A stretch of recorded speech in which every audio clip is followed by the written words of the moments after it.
오늘도 조금 길지도 모르는데 긴지 모르게 시간이 후딱하게 만들어 드릴게요. 미리 말씀을 드려야지. 자, 로마서 51번째 시간입니다. 로마서 5장 5절에서 11절까지 말씀 함께 봉독하시죠. 소망이 부끄럽게 아니함은 우리에게 주신 성령으로 말미암아 하나님의 사랑이 우리 마음에 부은 바 됨이니 우리가 아직 연약할 때에 기약대로 그리스도께서 경건치 않은 자를 위하여 죽으셨도다. 의인을 위하여 죽는 자가 쉽지 않고 선인을 위하여 용감히 죽는 자가 혹 있거니와 우리가 아직 죄인 되었을 때에 그리스도께서 우리를 위하여 죽으심으로 하나님께서 우리에게 대한 자기의 사랑을 확증하셨느니라. 그러면 이제 우리가 그 피를 인하여 의롭다 하심을 얻었은즉 더욱 그로 말미암아 진노하심에서 구원을 얻을 것이니 곧 우리가 원수 되었을 때에 그 아들의 죽으심으로 말미암아 하나님으로 더불어 화목되었은즉 화목된 자로서는 더욱 그의 살으심을 인하여 구원을 얻을 것이니라. 이뿐 아니라 이제 우리로 화목을 얻게 하신 우리 주 예수 그리스도로 말미암아 하나님 안에서 또한 즐거워하느니라. 아멘. 성경의 첫 단어가 레시트, 시간의 시작이라는 단어라는 것은 여러분도 잘 아실 겁니다. 요한복음의 시작도 레시트, 시간의 시작이죠. 그걸 개역 성경이 태초에라고 번역을 해놓은 거죠. 시간의 시작을 태초에로 번역을 해놓은 겁니다. 근데 성경의 마지막 책인 요한계시록에는 온통 그렇게 열린 시간이 하나님께 몰수당하는 역사의 멸망의 사건으로 가득 차 있죠. 멸망이라는 건, 역사의 멸망이라는 건 시간의 몰수잖아요. 그죠? 시간이 열렸다가 닫히는 거란 말이에요. 몰수당하는 거란 말이에요. 여러분이 아시다시피 시간은 객관적 실체가 아니에요. 시간은 볼 수도 없고 만질 수도 없고 감지도 불가능하며 계산도 불가능한 모호한 거죠. 세슘 원자의 복사주기를 근거로 인간들끼리 합의해 놓은 그 1초라는 산술적 개념은 시간을 객관적 실체로 만들어내거나 증명해낼 수 있는 근거가 될 수 없어요. 그건 그냥 인간들끼리 합의한 계산 방법에 불과한 겁니다. 그런데 인간들은 그 시간을 하루, 일주일, 한 달, 1년 이렇게 묶어서 그것을 생명으로 둔갑시키죠. 1살, 2살, 3살, 시간은 생명입니다. 맞습니까? 그 시간을 많이 가진 사람을 장수한 사람이라고 그러고 그 시간을 조금밖에 못 가진 사람을 요절한 사람이라고 그러죠. 인간들은 그 생명을, 자신들의 시간을 좀 더 풍요롭고 기름지며 길게 만들기 위해서 자신들의 모든 에너지를 쏟아붓고 있어요. 그래서 개똥밭에 굴러도 이승이 낫다라는 말이 있는 거예요. 길게 사는 걸 복이라고 여겨요, 사람들은요. 그게 인간들의 생존 본능이라는 거예요. 생존 본능이라는 건 인간들의 생명 지키기, 생명 만들기의 본능이란 뜻이에요. 그러니까 인간들에게 있어서 시간이란 곧 생명이며 1살, 2살, 3살, 4살 이렇게 생명이며 목적이며 힘이며 가치인 거죠. 그래서 벤자민 프랭클린이 시간은 돈이다, time is money라는 명제를 역사 속에 던져놓았던 거예요. 돈이라는 건 인간들이 최고의 가치로 여기는 세상 모든 재화의 축약이에요. 들고 다닐 수 있게 만든 거예요, 세상의 힘을. 그 돈은 오늘날 자본주의 사회에서 사람의 가치를 측정하는 기준으로 사용되는 거예요. 그래서 사람들은 돈을 벌기 위해 저마다 혈안이 되어 있어요. 그 돈으로 자신의 가치, 즉 자기의 시간을 보다 풍요롭고 건강하고 길게 만들기 위해서 아담들은 돈을 따라 달리고 있는 거예요. 여러분이나 저나 다 마찬가지예요. 부정하지 말자고요. 앤드류 니콜 감독의 In Time이라는 영화를 보시면 시간이 화폐가 된 세상이 나와요. 물론 개연성이 있는 이야기는 아니에요. 각자가 자기가 소유하고 있는 시간을 팔뚝에 새기고 그 시간으로 거래를 해요. 커피 한 잔은 4분, 차 한 대 5개월 뭐 이렇게. 그들은 그 팔뚝시계에 남겨진 시간으로 가치 있는 사람, 가치 없는 사람을 판단해요. 팔뚝에 새겨진 시계가 시간을 다 소진해버리면 그 사람은 죽습니다. 그래서 잠도 제대로 못 자요. 7시간을 자버리면 그가 자는 사이에 7시간이라는 돈이, 생명이 날아가는 거예요. 다른 이들이 자기가 자고 있는 시간 동안에 다른 시간을 벌어들일 수 있다는 생각에 잠도 제대로 못 자고 어디를 가도 달려야 돼요. 무조건. 시간을, 그 생명을 허비할 수가 없으니까 무조건 달려요. 시간이 곧 돈이니까요. 슬슬 걸어 다니면서 자기의 재산을 낭비할 수는 없는 거예요. 저는 앤드류 니콜 감독이 이 역사와 인생의 그 표피적 현실을 정확하게 진단하고 있다고 생각했어요. 인간들은 시간, 즉 자신의 이 생명을 풍요롭고 길게 만들고자 매일을 사는 거예요. 일상을 살아요. 풍요롭고 긴 시간을 영생이라고 표현을 해도 돼요. 그죠? 물론 인간들 수준에서의 영생을 이야기하는 거예요. 영생은 신적 생명이지 이렇게 길고 풍요로운 삶이 아니에요. 아무튼 인간들은 한 사람도 빠짐없이 자기가 의식을 하던 의식을 하지 못하던 이 제한되고 비루한 자기들의 그 시간, 자기들의 역사와 인생을 풍요롭고 긴 시간, 영생으로 바꾸어 내기 위해 매일을 살고 있는 거예요. 그런데 문제는 그렇게 인간들이 열심히 추구하는 영생, 그 생명이 시간을 모아서 되는 게 아니라 열심히 자기가 달려서 시간을 모아서 내 생명이 되는 게 아니라, 그게 인간들이 지금 추구하고 살고 있는 모습이잖아요. 그게 아니라 예수 안에 들어있는 게 영생이에요. 요한복음 1장 4절에 나오죠. 그 안에만 생명이 있다 그래요. 예수 안이라는 건 창세전 언약, 즉 묵시속이라는 말이에요. 그 말은 이 시간으로 가득 찬 역사 속에서는 그 어떤 노력과 수고로도 그 영생에 도달하거나 영생을 성취할 수 없다는 거예요. 인간들은 시간을 모아서 이걸 풍요롭게 하고 길게 하여 영생에 도달하려고 하는데, 그래서 하나님이 시간을 열어줘 본 거예요. 해보라고. 근데 생명은 여기에 없다는 거예요. 성도는 그걸 알고 가는 거예요. 그래서 성경이 시간이 열리는 것, 태초에로 시작을 해서 이 역사가 시간의 몰수인 멸망으로 끝난다는 걸 명확하게 보여주는 거예요.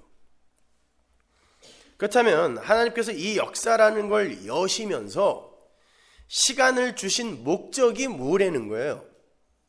태초에 시간이 왜 시작됐냐고요? 영원밖에 없는 그 영역에 왜 시간, 역사라는 게 창조됐냐고요? 그리고 왜 성경이 태초에로 그 시간의 시작부터 이 역사의 종구까지를 기록을 하고 있죠? 왜? 아담들아, 열심히 시간을 모으고 쌓아서 너희들 수준의 영생을 만들어 내보라고 주시는 거예요.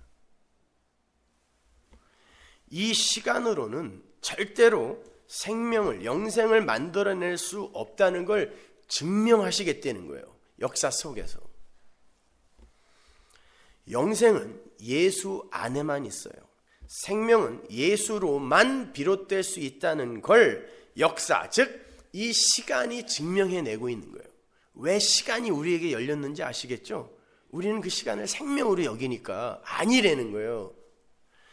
근데 엄밀히 말해 시간이라는 건 그 자체가 객관적 실체로서 모아지거나 쌓아질 수 있는 종류의 것이 아니라고 했어요. 그렇다면 시간을 모으고 쌓아서 풍요롭고 무한한 영생을 만들겠다는 인간들의 시도는 결국 무엇을 말하는 거겠어요? 결국 시간을 쌓겠다, 시간을 모으겠다. 이 팔뚝시계에 시간을 그냥 영생만큼 모아야지, 한 100만 년쯤 모아야지라는 그 인간들의 시도는 무엇을 가리키는 거겠어요? 스스로의 힘으로 삶을 영위하고 보존해 보겠다는 아담의 그 모습이 시간을 모으겠다는 인간들의 시도를 모형하고 있었던 거예요. 내가 내 힘으로 열심히 달려서 팔뚝에 새겨진 시간을 축적하겠다는 거. 이게 바벨탑이잖아요. 잘 생각해 보세요. 아담과 하와가 하나님 나라를 모형하는 에덴에서 성인으로 창조가 되었어요. 그 자체로 완료예요. 늙지도 않아요. 에덴에서 그 자체로 완료예요. 그건 하나님 나라의 완료성, 영원한 현재성을 암시하는 거였어요. 하나님 나라는 이런 곳이다. 아기로 태어나서 성숙하고 자라고 변화되는 게 하나님 나라가 아니라 하나님의 창조의 말씀에 의해 그냥 완료가 되는 게 하나님 나라를 보여주는 거예요. 그래서 성인으로 오는 거란 말입니다. 하나님 나라는 발전하고 성숙하고 변화하는 곳이 아니에요. 하나님에 의해 완성되는 곳이에요. 그것을 아담과 하와가 성인으로 탄생하는 것으로 보여주는 거란 말이에요.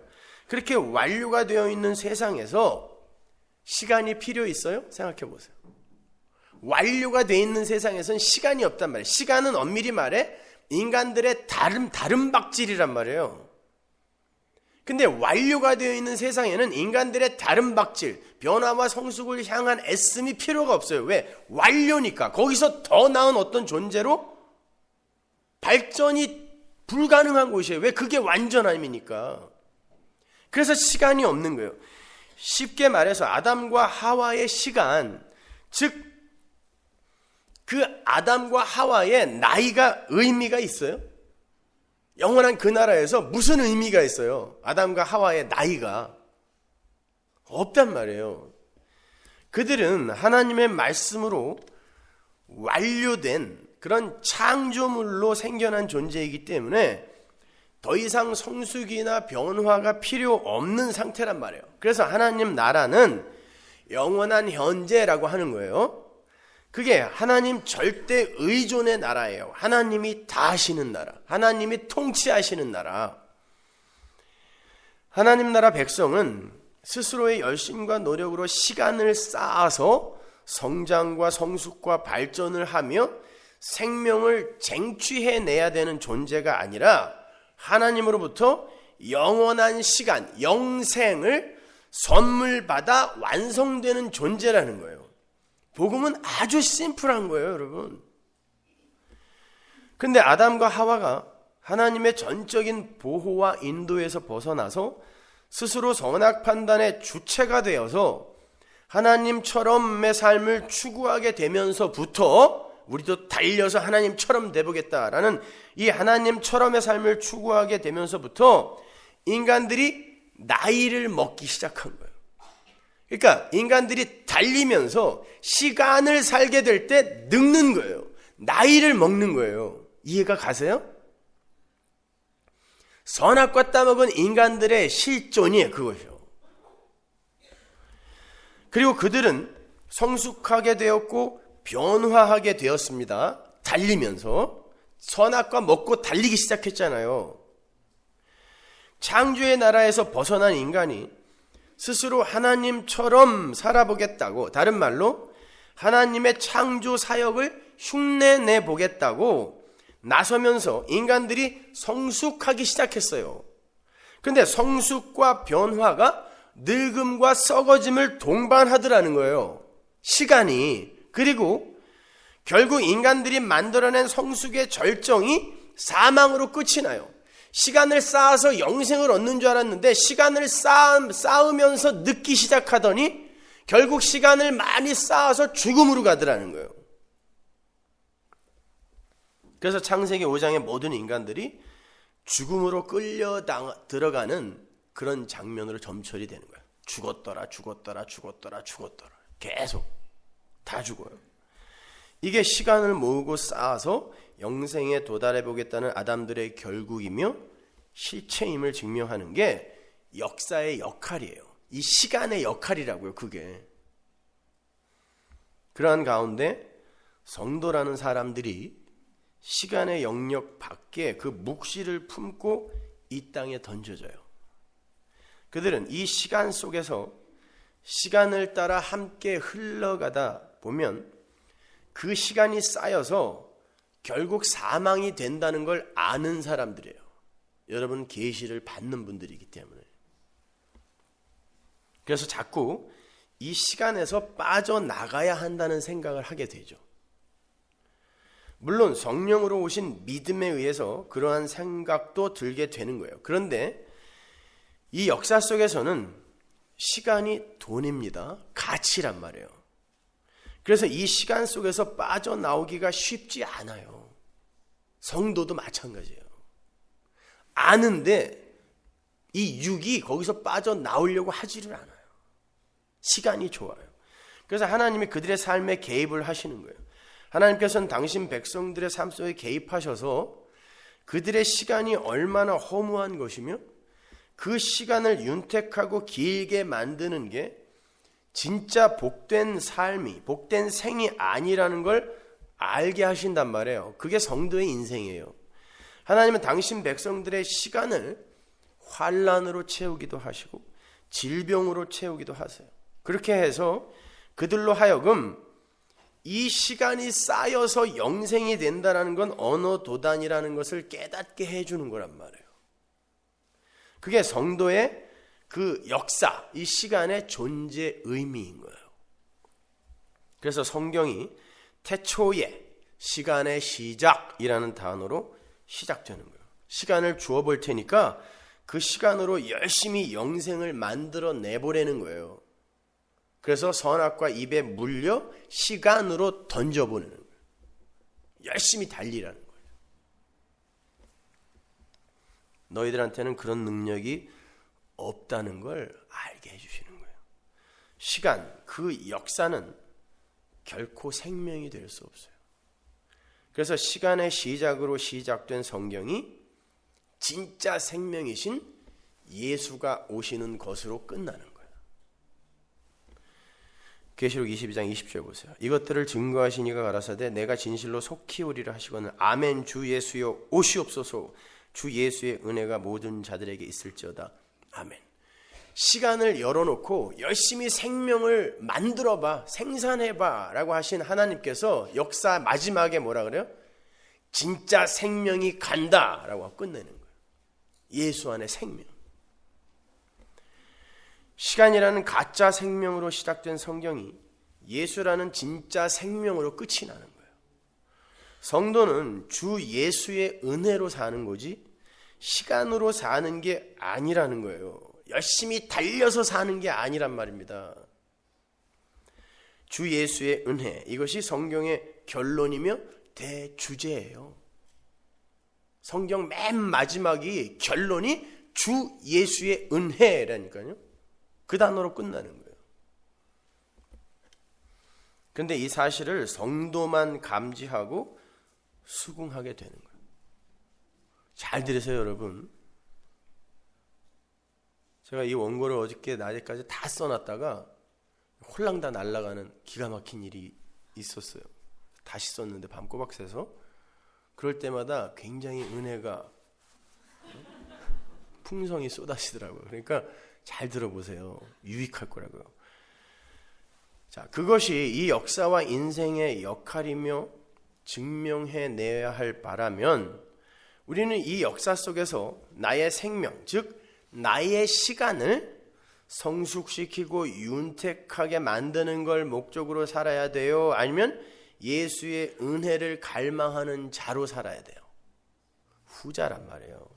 성도는 우리는 죄인, 이 역사와 인생, 시간에 불가능해요. 우리는 죄인 플러스 예수님의 은혜, 십자가에서 죽으심, 우리를 위하여 죽으심 이퀄 하나님 사랑의 확증. 이게 오늘 본문의 공식이잖아요. 제가 지지난주에 말씀드렸죠. 요거를 참으로 설명하는, 이게 참입니다, 이 공식이 참입니다를 설명하는 그러한 자들로 사는 거예요. 아니 우리 힘으로 그렇게 살도록 노력을 해야 된다는 말이 아니라 그렇게 살게 된다는 말이에요. 믿음이 그렇게 끌고 가요. 다시 한번 신명기로 가서 우리 인생과 역사의 목적이 무엇인지를 확인해 보자고요. 신명기 8장 1절. 내가 오늘날 명하는 모든 명령을 너희는 지켜 행하라. 그리하면 너희가 살고 번성하고 여호와께서 너희의 열조에게 맹세하신 땅에 들어가서 그것을 얻으리라. 네 하나님 여호와께서 이 40년 동안에 너로 광야의 길을 걷게 하신 것을 기억하라. 광야는 광야 교회요. 사도행전에서 나오죠. 광야, 성도들이 사는 이 인생, 역사란 말이에요. 왜 역사가 우리에게 주어졌냐? 이는 너를 낮추시며 너를 시험하사 네 마음이 어떠한지 그 명령을 지키는지 아니 지키는지 알려 하심이라. 결국은 못 지키네요로 끝났죠. 광야가. 그래서 다 죽었잖아요. 못 지키네요예요. 3절 너를 낮추시며 너로 줄이게 하시며, 이거 동그라미 치셔야 돼요. 낮추고 줄이게 하는 거, 이게 우리의 인생의 모습인데 왜 그러냐면 또 너도 알지 못하며 내 열조도 알지 못하는 만나를 내게 먹이신 건, 말씀을 주는데 만나를 주는데 줄이고 목마른 경험을 하게 돼요. 성도가 사람이 떡으로만 사는 게 아니라 여호와의 입에서 나오는 모든 말씀으로 사는 줄을 너로 알게 하려 하심이니라. 이스라엘의 광야 40년은 구원받은 자들, 애굽에서 이미 나와서 홍해를 건넌 자들, 구원받은 자들, 묵시 속 백성의 이 인생, 역사 속 삶을 비유하는 거죠. 그게 광야 40년이에요. 거기서 줄인단 말이에요. 성도가. 그 인생의 실체가 시험이래요. 그 자체가 시험. 근데 어떤 시험이에요? 하나님의 말씀을 지키는지 안 지키는지 보는 시험이에요. 근데 결론은 못 지킨다, 안 지킨다예요. 그래서 이스라엘 1세대, 즉 옛사람이 광야에서 다 죽은 거예요. 이게 바로 역사 속에서 성도의 올바른 자인식이어야 하는 거예요. 우리는 시간 속에서 우리가 열심히 달려 하나님의 말씀대로 살아서 영생에 도달할 능력이 없는 것이구나를 광야에서, 역사 속에서, 인생 속에서 배우는 거예요. 확실히 깨닫는 거란 말이에요.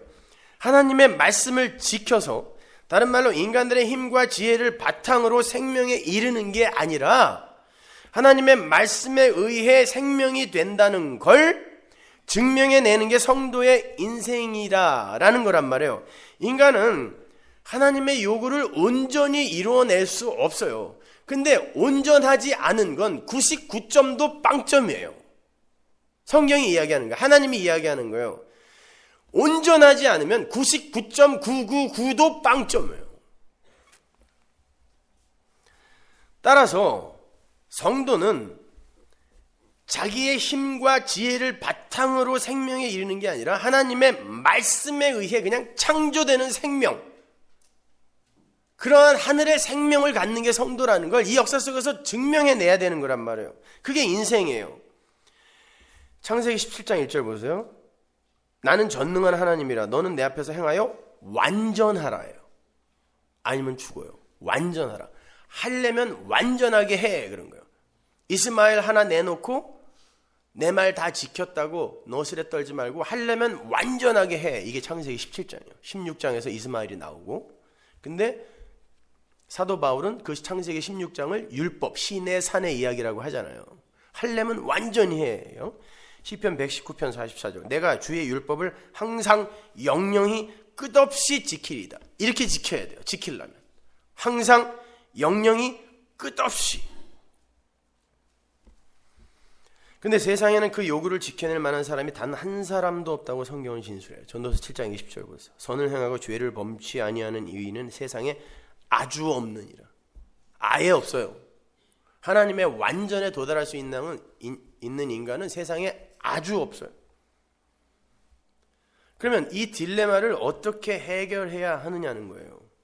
이 딜레마를 자각한 성도는 아멘 주 예수여 오시옵소서, 당신의 은혜만이, 예수의 은혜만이 나를 살릴 수 있습니다 라는 성경의 그 결론을 고백으로 내놓는 거예요. 그러니까 역사가 결론적 고백으로 내놓아야 할 게 주 예수의 은혜예요. 예수여 오시옵소서예요. 당신의 나라 임할 때 나를 기억하소서라니까요.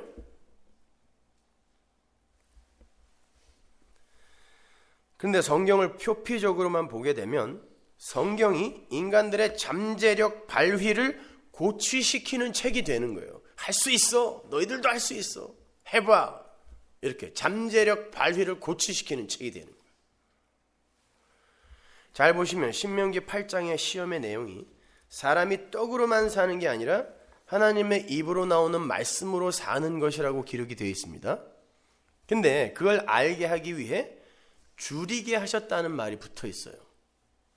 광야는 우리 성도들이 살아내야 하는 인생과 역사를 말한다고 했어요.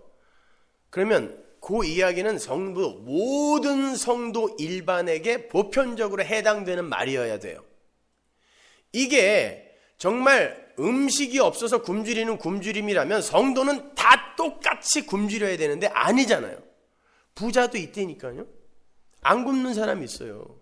여기서 굶는 사람 있어요? 살 빼려고 오히려 지금 고민 중이잖아요, 다. 그럼 이 굶주림은 무슨 굶주림이냔 말이에요. 광야에서 모든 하나님의 백성이 다 줄였대요. 굶주렸대요. 만나가 떨어졌는데도 굶주렸대요. 줄이게 했대요.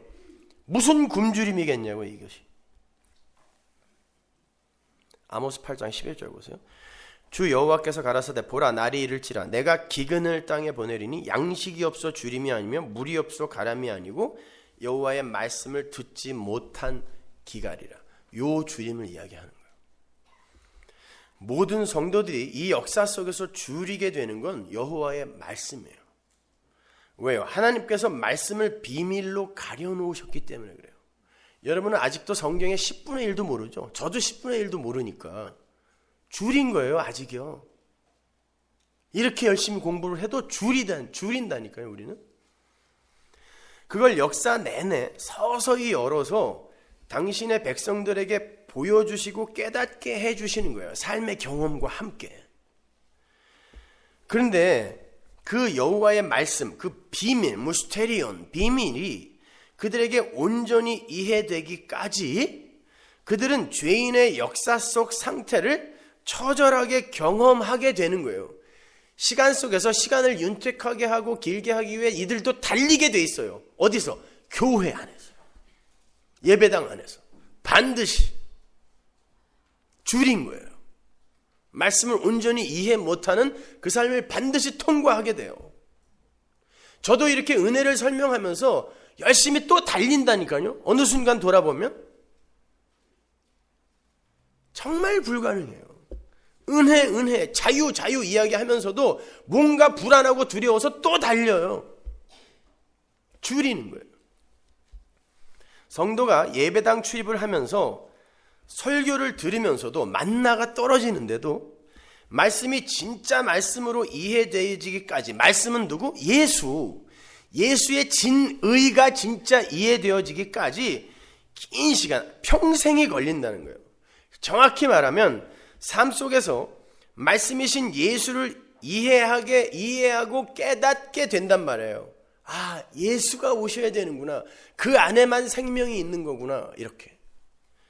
그래서 처음에는 말씀이 다 도덕과 윤리 등의 바른 생활 지침서 혹은 영생 만들어내기 매뉴얼로만 보이게 돼요. 지금도 우리는 대부분의 성경을 그렇게 봐요. 표피적으로. 성경이 그렇게 보이면 그들은 예수를 떡으로 삼아서, 말씀을 떡으로 삼아서 거기에서 힘을 얻어 성경이 요구하는 삶을 자기 힘으로 살아내 보려고 안간 힘을 쓰게 돼요. 그걸 말씀의 초보라 그러죠. 그걸 율법이라 그랬잖아요. 그 과정을 겪는다니까요. 성도도 반드시 말씀의 초보예요. 요즘 말로 바꾸면 성화주의라는 거예요. 제 말은 그게 나쁘다는 게 아니에요. 과정이 그렇다는 거예요. 불교에서 그걸 견성이라고 그러죠. 바탕을 보았다. 그 견성에서 오도로 가야 돼요. 깨달을 오. 길이 무엇인지를 깨닫는 단계까지 가야 되는데, 견성, 바탕을 본 단계에서는 전부 신학교 가려고 그러고 전부 단기 선교 가려고 그러고 다 그러는 상태예요. 초보 단계. 견성. 이 한 몸 불살라 주를 위해 살겠습니다. 요 견성의 단계.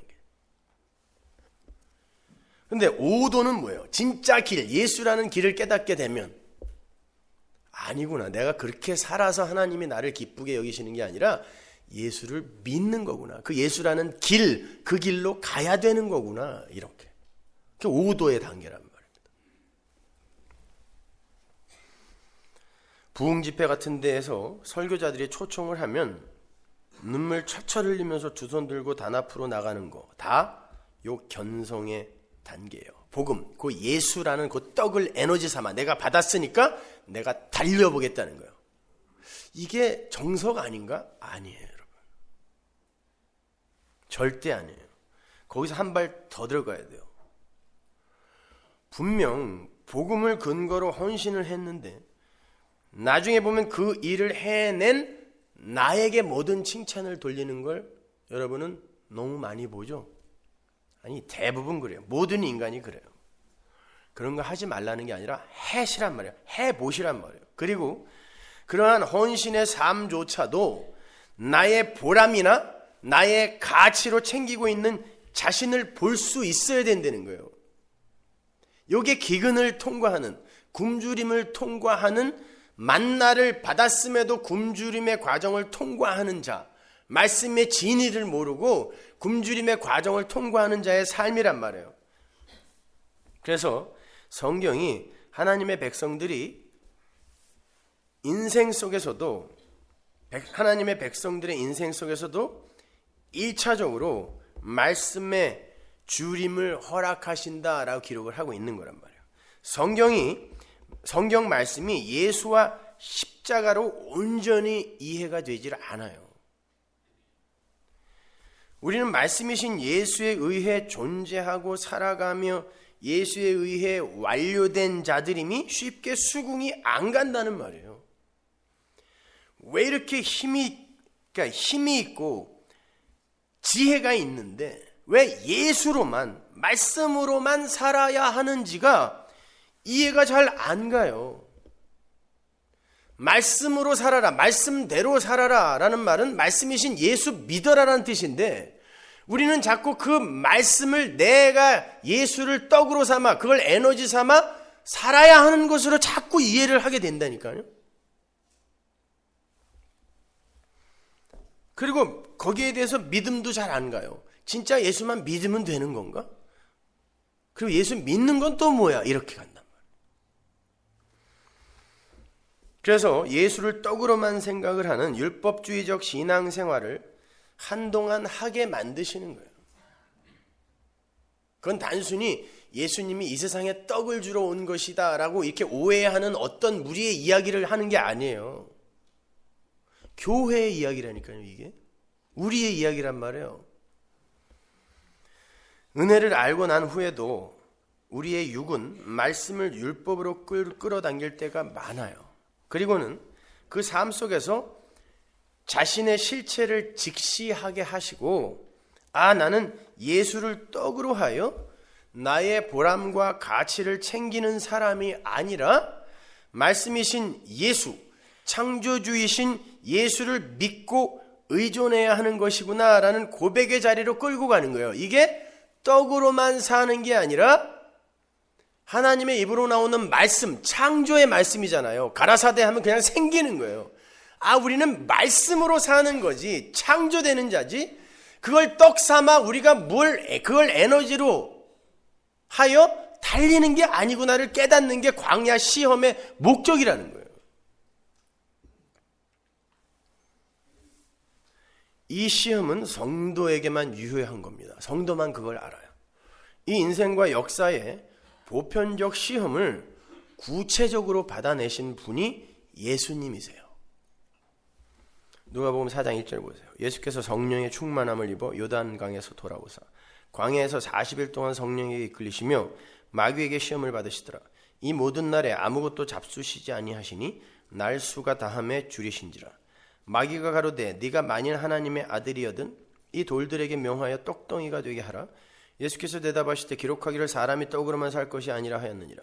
마귀가 또 예수를 이끌고 올라가서 순식간에 천하 만국을 보이며 가로되 이 모든 권세와 그 영광을 내가 네게 주리라. 이것은 내게 넘겨준 것이므로 나의 원하는 자에게 주노라. 그러므로 네가 만일 내게 절하면 다 네 것이 되리라.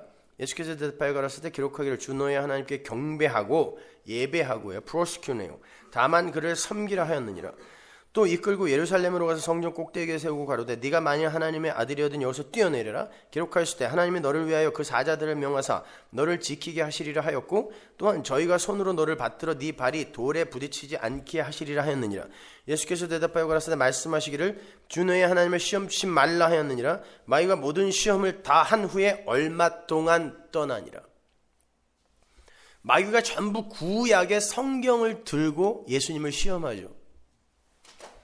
성령이 충만하게 되신 예수께서 성령에 이끌려 광야로 가요. 성령 받은 성도가 성령에게 이끌려 시험을 받기 위해 광야 교회로 들어오는 거예요. 여러분, 교회는 여러분의 시험장이지 여기서 무슨 하나님의 작은 나라, 작은 세상을 만들어서 행복하게 사는 곳이 아니에요. 마귀 새끼는 여기 있다니까요. 절에 안 가 있어요. 마귀가 왜 절에 가 있어요? 성경의 수신자는 교회, 성도라니까요. 마귀는 성도에게만 유효한 거예요. 성령과 함께 이 역사라는 광야에 내려오게 되는 성도의 모습을 지금 예수님이 그대로 그려내고 있는 거예요. 그래서 40일이라는 숫자가 나오는 거고 광야 40년 똑같은 거예요. 예수님이 줄이셨다라는 내용이 나오는 거예요. 신명기 8장에도 똑같은 내용이 나오죠. 줄이게 하시면 이렇게. 신명기 8장의 내용, 그것이 여기서 지금 그대로 재현이 되는데 여러분이 아시다시피 이스라엘의 광야 시험은 불합격으로 결론 났죠. 이게 율법의 종국이에요. 근데 여기는 예수님이 합격하신단 말이에요. 마귀가 돌로 떡을 만들어 먹으라고 그래요. 잘 이해하셔야 됩니다. 이건 마귀가 복음의 내용을 그대로 들이대고 있는 거예요. 이건 예수님의 능력을 전제하고 예수님에게만 준 시험이 아니라 우리에게 공히 주어지는 시험이란 말이에요. 그렇죠? 그러니까 예수님이 지금 시험을 우리의 대표로 받아내시는 거란 말이에요. 그러면 우리가 이 역사 속에서 할 수 있는 일이란 말이에요. 돌로 떡을 만드는 게 가능하냐고요. 그럼 무슨 다른 의미가 있을 거 아니에요. 성경은 예수님을 뜨인 돌, 산돌, 모퉁이 돌, 거치는 돌 이렇게 돌로 묘사를 해요. 그 돌, 반석이신 예수가 이 땅에 와서 떡이 되어 죽으셔서 우리에게 떡으로 먹여지는 게 십자가죠. 마귀가 그 십자가의 이야기를 정확하게 축약해서 성경 전체를 축약해서 예수님께 들이대는 거예요. 돌로 떡이 되게 만들어. 맞는 이야기잖아요, 이거. 근데 누구를 위해서? 너를 위해서. 이게 잘못된 거예요. 목적지를 살짝 바꿔놓는 거예요. 이게 마귀의 시험이란 말이에요. 계시록 2장 17절 보세요. 귀 있는 자는 성령이 교회들에게 하시는 말씀을 들을지어다. 교회들이라 그래요. 여러분이에요, 이게요. 교회 이렇게. 이기는 그에게는 내가 감추었던 만나를 주고 또 흰 돌을 줄 터인데. 감추었던 만나, 즉 흰 돌이란 뜻이에요. 그러니까 흰 돌이 감추었던 만나예요. 만나의 진짜 의미가 역사 내내 감추어져 있더라는 거예요. 이 돌이 흰 돌이신 예수, 감추어졌던 만나. 성도가 마지막 자리에서 그 흰 돌의 의미를 깨닫는단 말이에요. 이거였구나. 만나는 감추어져 있었던 거구나. 요렇게. 이 역사라는 광야 교회를 끝까지 견디고 묵시로 귀환한 하나님의 백성들에게 감추었던 만나, 감추어진 그 떡, 그와 돌이 주어진단 말이에요. 여기서 감추어진 만나와 흰돌이 카이로 동격으로 이렇게 연결이 되어 있단 말이에요. 따라서 흰돌은 당연히 감추었던 만나 예수 그리스도란 말이에요. 보시다시피 예수라는 돌은 이 세상의 떡으로 만나로 내려오게 되는데 감추어진 만나로 내려오게 된단 말이에요. 그 예수라는 돌이 이 세상에 내려오셔서 십자가의 떡이 되어 당신의 백성들에게 먹히는 게 복음이잖아요.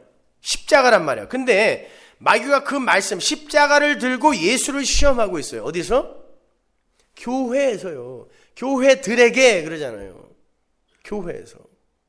십자가 예수 이야기한다고 다 교회 아니란 얘기예요. 근데 어떻게 시험해요? 그 복음을, 말씀을 너를 위해 써라. 너를 위해 써라. 그걸 에너지로 삼아서 네가 달려봐라예요. 그게 떡이에요.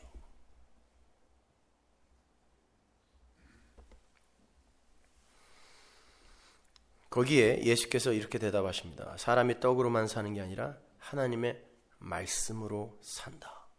그건 복음은 사람의 역사 속 생존이나 그들의 영생 만들기에 영양분을 제공하는 떡으로 제공되는 게 아니라 창조의 말씀인 하나님께 의존하는 자로 만드는 것이다라는 뜻이에요. 그게 하나님의 말씀으로 산다. 떡으로 사는 게 아니에요. 떡으로 시간을 달리는 게 아니란 말이에요. 우리가 여러 번 찾아서 읽은 갈라디아서 2장 20절이 바로 그 말씀이에요. 우리는 복음을 에너지 삼아, 떡 삼아 우리의 업적과 공로와 성숙을 이루어내는 걸 목적으로 사는 게 아니라 내 안에 사시는 예수 그리스도를 드러내고 증명하는 삶. 이 갈라디아서 2장 20절이잖아요. 이스라엘도 광야에서 만나를 먹었습니다. 그런데 그들은 그 만나를 우리를 위하여의 도구로 사용한 거예요. 그러니까 만족스럽지도 않았고 늘 애굽의 떡보다 별거 아닌 걸로 여겨진 거예요. What is this? Nothing. 이게 만나의 의미잖아요. 그래서 다 죽은 거예요. 떡이 만나가 주어지지 않은 게 아니에요. 주어져요. 복음이, 말씀이 떨어진다니까요. 근데 이게 인간의 가치를 증명하고 인간을 위해서 사용될 때 그게 마귀의 시험인 거예요. 그래서 거짓 선지자, 적 그리스도라고 이야기하는. 기독교가 그리스도교잖아요. 기독교 자체 안에 마귀가 들어있어요. 두 번째 시험이 네가 하나님의 아들이어든 높은 성전에서 뛰어내리라 하는 시험이었어요. 누가복음에는 마귀에게 절하라는 시험이 두 번째로 나와 있지만 그 순서는 뭐 이렇게 중요한 게 아닙니다. 마귀는 하나님의 아들이 하늘의 성전에서 땅으로 뛰어내려 왔다라는 걸 알고 있어요. 거룩하신 하나님의 아들이여 왜 벌써 오셨나이까? 귀신이 이야기한다니까요. 마귀는 알아요. 하늘 성전에서 인간의 몸을 입고 이 땅으로 뛰어내린 분이 예수라는 걸 마귀가 알아요. 그게 인카네이션, 성육신이고 십자가잖아요. 하나님의 아들이 하늘의 성전에서 뛰어내리면 천사들이 수종을 들어서 그의 죽음을 막을 거고 그것으로 하나님의 아들의 능력과 신분이 증명될 거 아니냐. 너를 증명하라죠. 십자가를 갖고 말씀을 갖고 너를 증명하라고 이야기하는 거죠. 근데 하늘 성전에서 육신을 입고 뛰어내리신 예수는 십자가에서 그냥 죽어버렸어요. 천사가 발을 안 받쳐줬어요. 예수를 증명하기 위해, 하나님의 아들임을 증명하기 위해 성전에서 미룬 게 아니라 내려가서 떨어져 죽으라고 미룬 거예요. 하나님이요.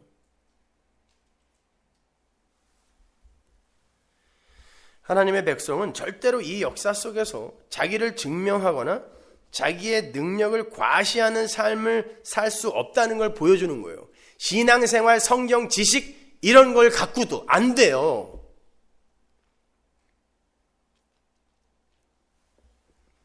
하나님의 아들이 하늘의 성전에서 이 땅으로 내려오셔서 당신의 백성들을 구원해 내시는 게 성경의 전체 내용이에요. 성육신, 인카네이션, 십자가란 말이에요. 근데 마귀가 그 이야기를 하고 있어요. 근데 목적지가 달라요. 역사 속에서의 생존을 위해서, 자기의 보람과 자랑을 위해서 자기 실현과 자아 확장의 생존 본능을 따라 복음을 사용하라 하죠. 사용하라. 그거를 너를 자랑하는데 사용하라 하잖아요. 그죠? 주님은 단호히 거절하시죠. 아니라는 겁니다. 세 번째 시험이 마귀에게 절하면 천하 만국의 권세와 영광을 넘겨주겠다는 시험이에요. 여기서 절하다 라고 번역이 된 단어가 프로스큐네오, 예배하다, 입맞추다, 연합의 단어예요. 하나가 되다 이런 뜻이라고. 그래서 아들에게 입맞추지 않으면 죽는다. 이것이 아들과 연합되지 않고 하나가 되지 않으면 죽는다는 뜻이에요. 예수께서 저주의 십자가에 매달려 노뱀으로 죽으시는, 마귀가 되어 죽으시는 거예요. 이거는요, 예수님이 마귀라는 게 아니라 마귀인 우리 대신에 마귀가 되셔서 죽으시는 거예요. 그걸 마귀가 그대로 읊어대고 있는. 그런데 그 십자가의 목적을 이 역사 속의 천하 만국의 권세와 영광으로 살짝 바꾸어내고 있는 거예요. 민속 메시아 사상이잖아요. 역사 속에서의 우리가 좋아하는 나라, 그걸 영생이라 그래요. 인간들은 천하 만국의 권세와 영광을 너에게 다 줄 테니까 십자가를 그걸로 사용하라는 거예요.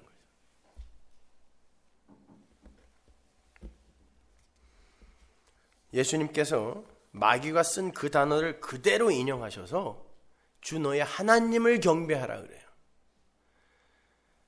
우리는 하나님과 연합되고 하나님을 예배하기 위하여 말씀 안으로 들어가는 거지, 우리의 유익, 나의 천국, 나의 구원을 위해 말씀을 사용하는 게 아니에요.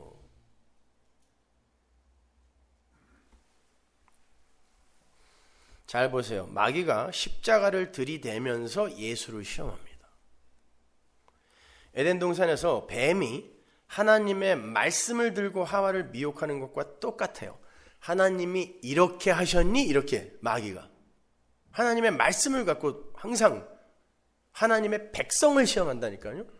절에 가서 중들 시험하지 않아요. 하나님의 말씀을 갖고 왜 중을 찾아가냐고.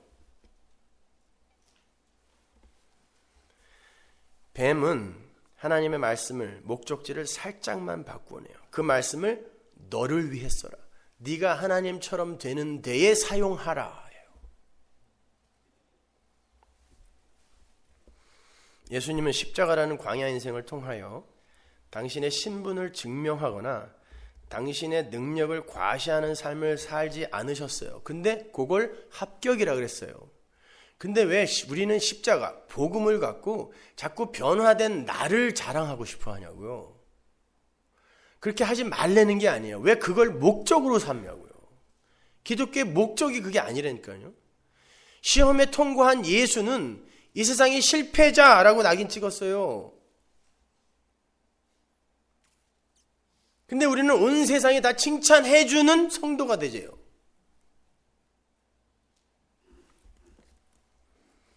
아무도 예수를 알아주지 않았고 아무도 예수를 칭찬하지 않았어요. 그냥 돌이 떡이 되어서 하늘 성전에서 땅으로 뛰어내려서 십자가에서 노뱀이 되어 죽었어요. 그게 역사 속 예수의 모습이에요. 그리고 그 가시적 모습으로 역사가 예수를 평가했어요. 실패자라고. 율법주의와 인본주의의 관점에서는 예수는 실패자일 뿐이에요. 자기의 능력을 발휘해서 자신의 하나님 아들됨을 증명하지도 못했고 세상 사람들에게 하나님이 자신을 돕고 계신다는 그런 증거도 내놓지 못했으며 이게 다 마귀의 시험이었어요. 저주의 노뱀이 되셔서 십자가에 달려 죽어버렸어요. 마귀에게 경배하는, 지는 모습이에요. 이거는요, 역사 속에서.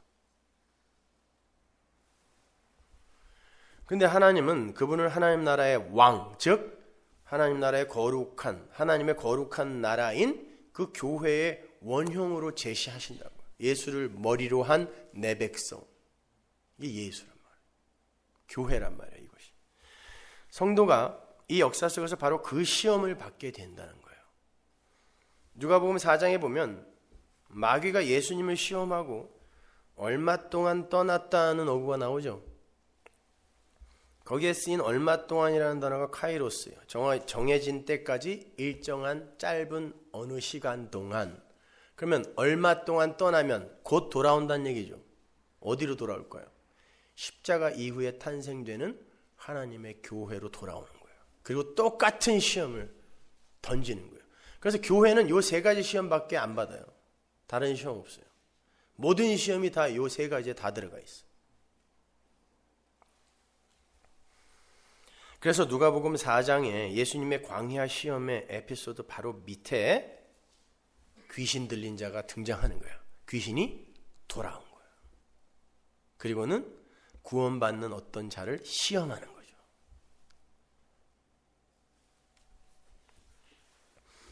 누가복음 4장 31절 보세요. 갈릴리 가버나움 동네에 내려오사 안식일에 가르치시매 저희가 그 가르치심에 놀라니 이는 그 말씀이 권세가 있음이로라. 회당에 더러운 귀신 들린 사람이 있어 크게 소리질러 가로되 아 나사렛 예수여 우리가 당신과 무슨 상관이 있나이까? 우리를 멸하러 왔나이까? 나는 당신이 누구인 줄 아노니 하나님의 거룩한 자니이다. 귀신이 이렇게 얘기해요. 마귀가 안다고요. 예수께서 꾸짖어 가라사대 잠잠하고 그 사람에게서 나오라 하시니 귀신이 그 사람을 무리 중에 넘어뜨리고 나오되 그 사람은 상하지 아니한지라. 다 놀라 서로 말하여 가로되 이 어떠한 말씀인고 권세와 능력으로 더러운 귀신을 명함에 나가는도다 하더라. 이 예수의 소문이 그 근처 사방에 퍼지니라. 요 이야기를 갖고 베레아 사람들이 귀신 쫓아내면 넘어뜨리는 거예요. 이건 그 넘어뜨리다라는 단어 아니에요. 그 사람들한테 좀 가르쳐 주세요.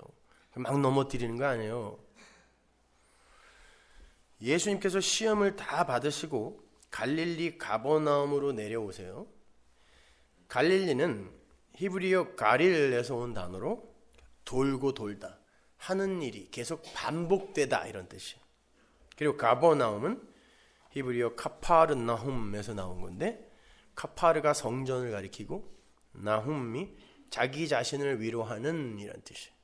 그러니까 쉽게 풀었으면 자기 자신을 위로하는 성전. 그러니까 갈릴리 가버나움은 자기 자신을 위로하는 성전, 나를 위한 성전, 구약의 성전을 이야기하는 거죠. 구약이 쉬지 않고 되풀이되고 있는 그러한 구약의 성전, 이게 갈릴리 가버나움이에요. 이 성경의 1차 수신자인 히브리 사람들은 갈릴리 가버나움 하면 쉽게 그러한 개념을 떠올렸단 말이에요. 거기다가 그곳은 회당이었어요. 회당은 원성전에 못 가는 사람들이 모여서 하나님을 예배하고 성경을 배우고 하는 곳이에요. 교회예요. 교회. 그리고 그날은 이스라엘의 안식일이었다 그래요. 이걸 다 종합해보면 갈릴리 가버나움의 안식일, 회당은 하나님의 안식을 오해하여 복음이 주는 하나님의 안식, 그걸 오해하여 자신들을 위로할 성전을 추구하며 그 율법의 루틴을 살고 있는 인간 세상, 즉 가짜 교회가 되는 거죠. 이게 바로 마귀가 말씀을 사용하여 오해시키려 했던 내용이었잖아요. 근데 그걸 당시에 회당이 그대로 담고 있었단 말이에요. 거기에 귀신 들린 사람이 등장하는 거예요. 근데 조금 이상하죠. 그 장소가 회당이란 말이에요. 다른 곳도 아니고. 귀신 들린 사람은 회당에 못 들어와요. 아니 회당뿐만이 아니라 동네 안으로도 못 들어와요. 유대인들이 어떤 사람인데 회당에 귀신 들린 사람을 들여요. 당시에는 귀신 들린 자는 마을 밖으로 격리되어 살게 되어 있었어요. 그런데 버젓이 하나님을 예배하는 회당 안에 귀신 들린 자가 있는 거예요. 그건 말이 안 되는 거죠. 그러니까 성경이 말하고자 하는 건 단순히 회당 안에 귀신 들려 미친 사람이 있었고 예수님이 그 사람에게서 귀신을 쫓아내 주셨다는 그런 치유의 이야기가 아니라는 걸 우리가 금방 알 수 있는 거예요. 거기에서 귀신 들린 사람이라고 번역이 된 어구가 푸뉴마 아카달토스예요. 푸뉴마는 성령입니다. 성령에게 쓰이는 단어가 왜 귀신 들린 자에게 쓰였을까요? 푸뉴마 아카달토스. 여러분이 아시는 것처럼 푸뉴마는 성령인데, 그리고 아카달토스는 불결한, 더러운, 왜곡된 이란 뜻이거든요. 그러니까 왜곡된 성령, 더러운 성령이에요. 그런 성령이 있을 수 있어요? 왜곡된 성령, 더러운 성령이 있을 수 있냐고. 그렇다면 더럽고 왜곡된 성령이 무엇을 말하는 것일까요? 히브리 사람들은 이걸 어떻게 읽었을까요? 요한복음 6장 63절 보세요. 살리는 것은 영이니 육은 무익하니라. 내가 너희에게 이른 말이, 로고스, 말이 영이요 푸뉴마, 생명이다 그래요. 그럼? 예? 여기 보면 육과 영이 대조되고 있어요. 성령과 마귀가 대조되는 거죠. 여기서 육은 역사와 인생을 아울러 총칭하는 개념이고, 푸뉴마, 영, 이건 성령을 가리키는 거예요. 근데 예수님께서 그 성령을 로고스, 말씀이라고도 부르시고 생명이라고 부르신단 말이에요. 성령을. 그러니까 진짜 성령은 예수라는 말씀을 가리키는 거고, 그 예수가 바로 생명이란 뜻이에요. 그렇다면 푸뉴마, 아카달토스, 더러운 성령, 왜곡된 성령은 무엇을 가리킬까요? 단순히 귀신 들린 사람으로 그들이 인식했을까요? 아니요.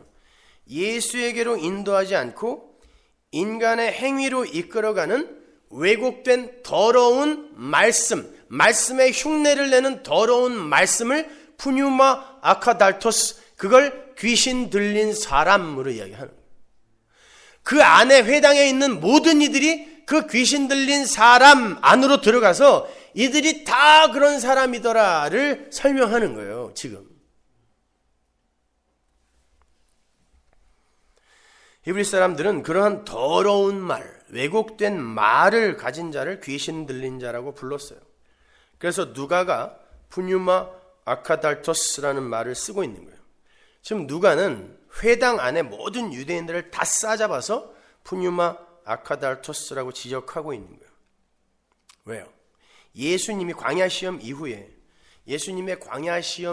바로 이어지는 에피소드, 그러니까 이 귀신 들린 자의 에피소드 바로 위에 거기도 회당이 등장하거든요. 근데 예수님의 고향 사람이에요. 내가 내 백성, 거기서 고향이라고 번역된 나라가 나라라는 뜻이에요, 원래가.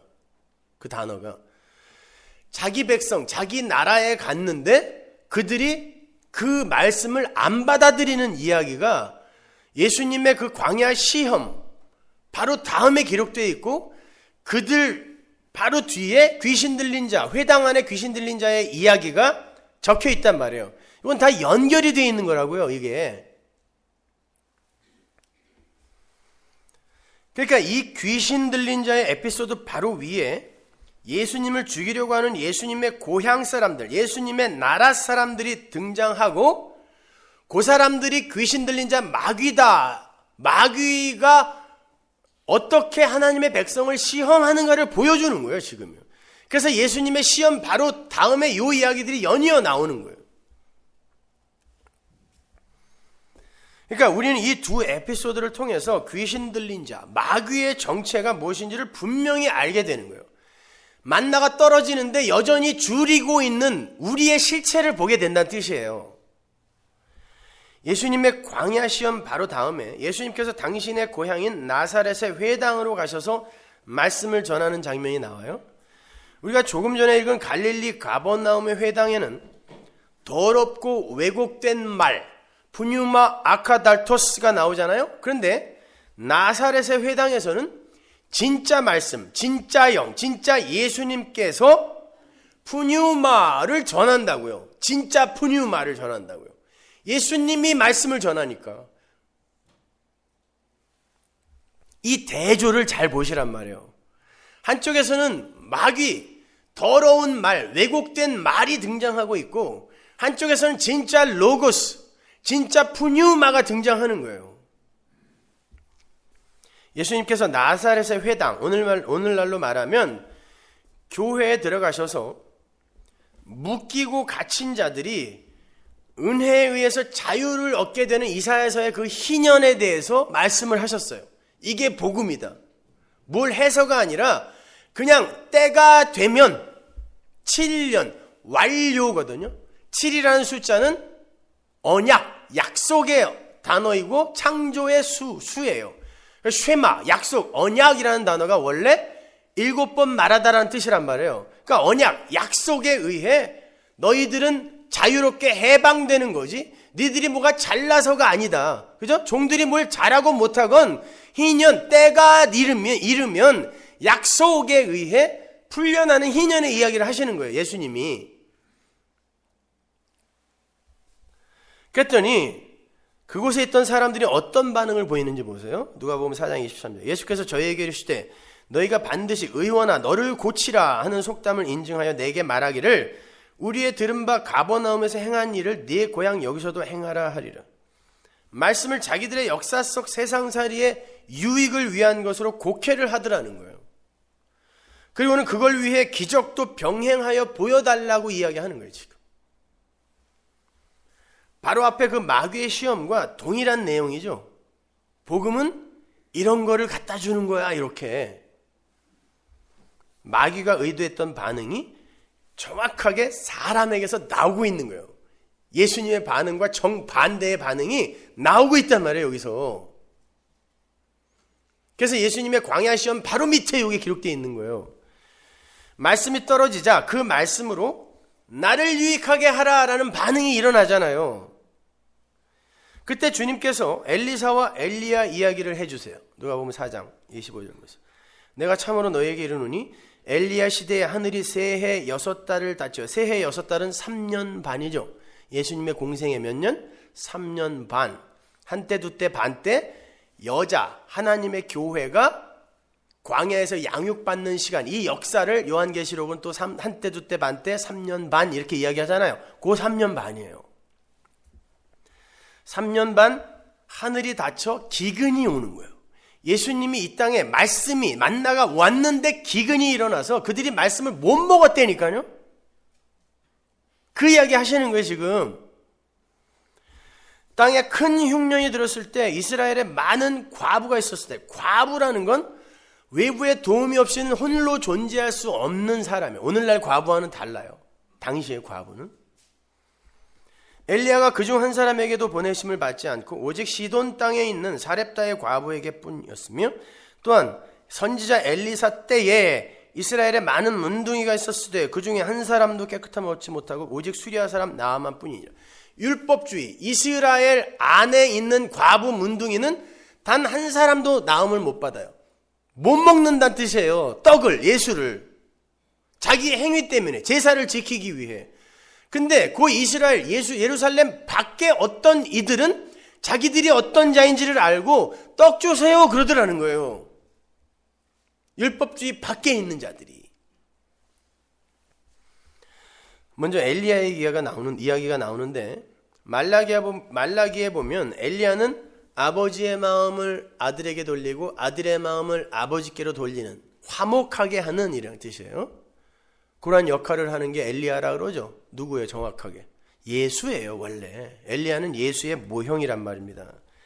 그 예수님의 삶을 쫓아서 작은 예수로 살게 되는 이들이 다 엘리야예요. 그래서 예수님께서 당신의 길을 예비하러 온 세례 요한, 그를 엘리야라고 하는 거예요. 예수님처럼 참수되어 죽어요. 세상 왕의 죄됨을 고발하고 죽는 거예요. 예수예요. 예수의 모형이란 말이에요. 그것이. 그거는 또 요셉에게서 나타나죠. 다른 형들의 죄를 고발하는 장자로 오는 거예요. 이건 제가 다음 시간에 알려드릴게요. 자, 요 엘리야 시대에, 그러니까 예수의 시대라고 하시면 돼요. 하늘이 새해 6달, 3년 반 동안 닫혀요. 흉년이 들어요. 기근입니다. 진짜 하늘의 떡이신 예수가 공생의 3년 반 동안 이 역사 속에 계셨는데 이 역사가 그 떡을 못 알아볼 뿐만 아니라 먹지도 않아요. 기근입니다. 어느 누구도 그 떡을 못 알아봤어요. 요한복음 1장 10절 보세요. 그가 세상에 계셨으며 세상은 그로 말미암아 지은 바 되었을 때 세상이 그를 알지 못하였고 자기 땅에 오매 자기 백성이 영접지 아니하였으나. 자기 땅에 오매 자기 백성이, 이게 선지자가 고향에서 배척받는다라는 그 이야기예요.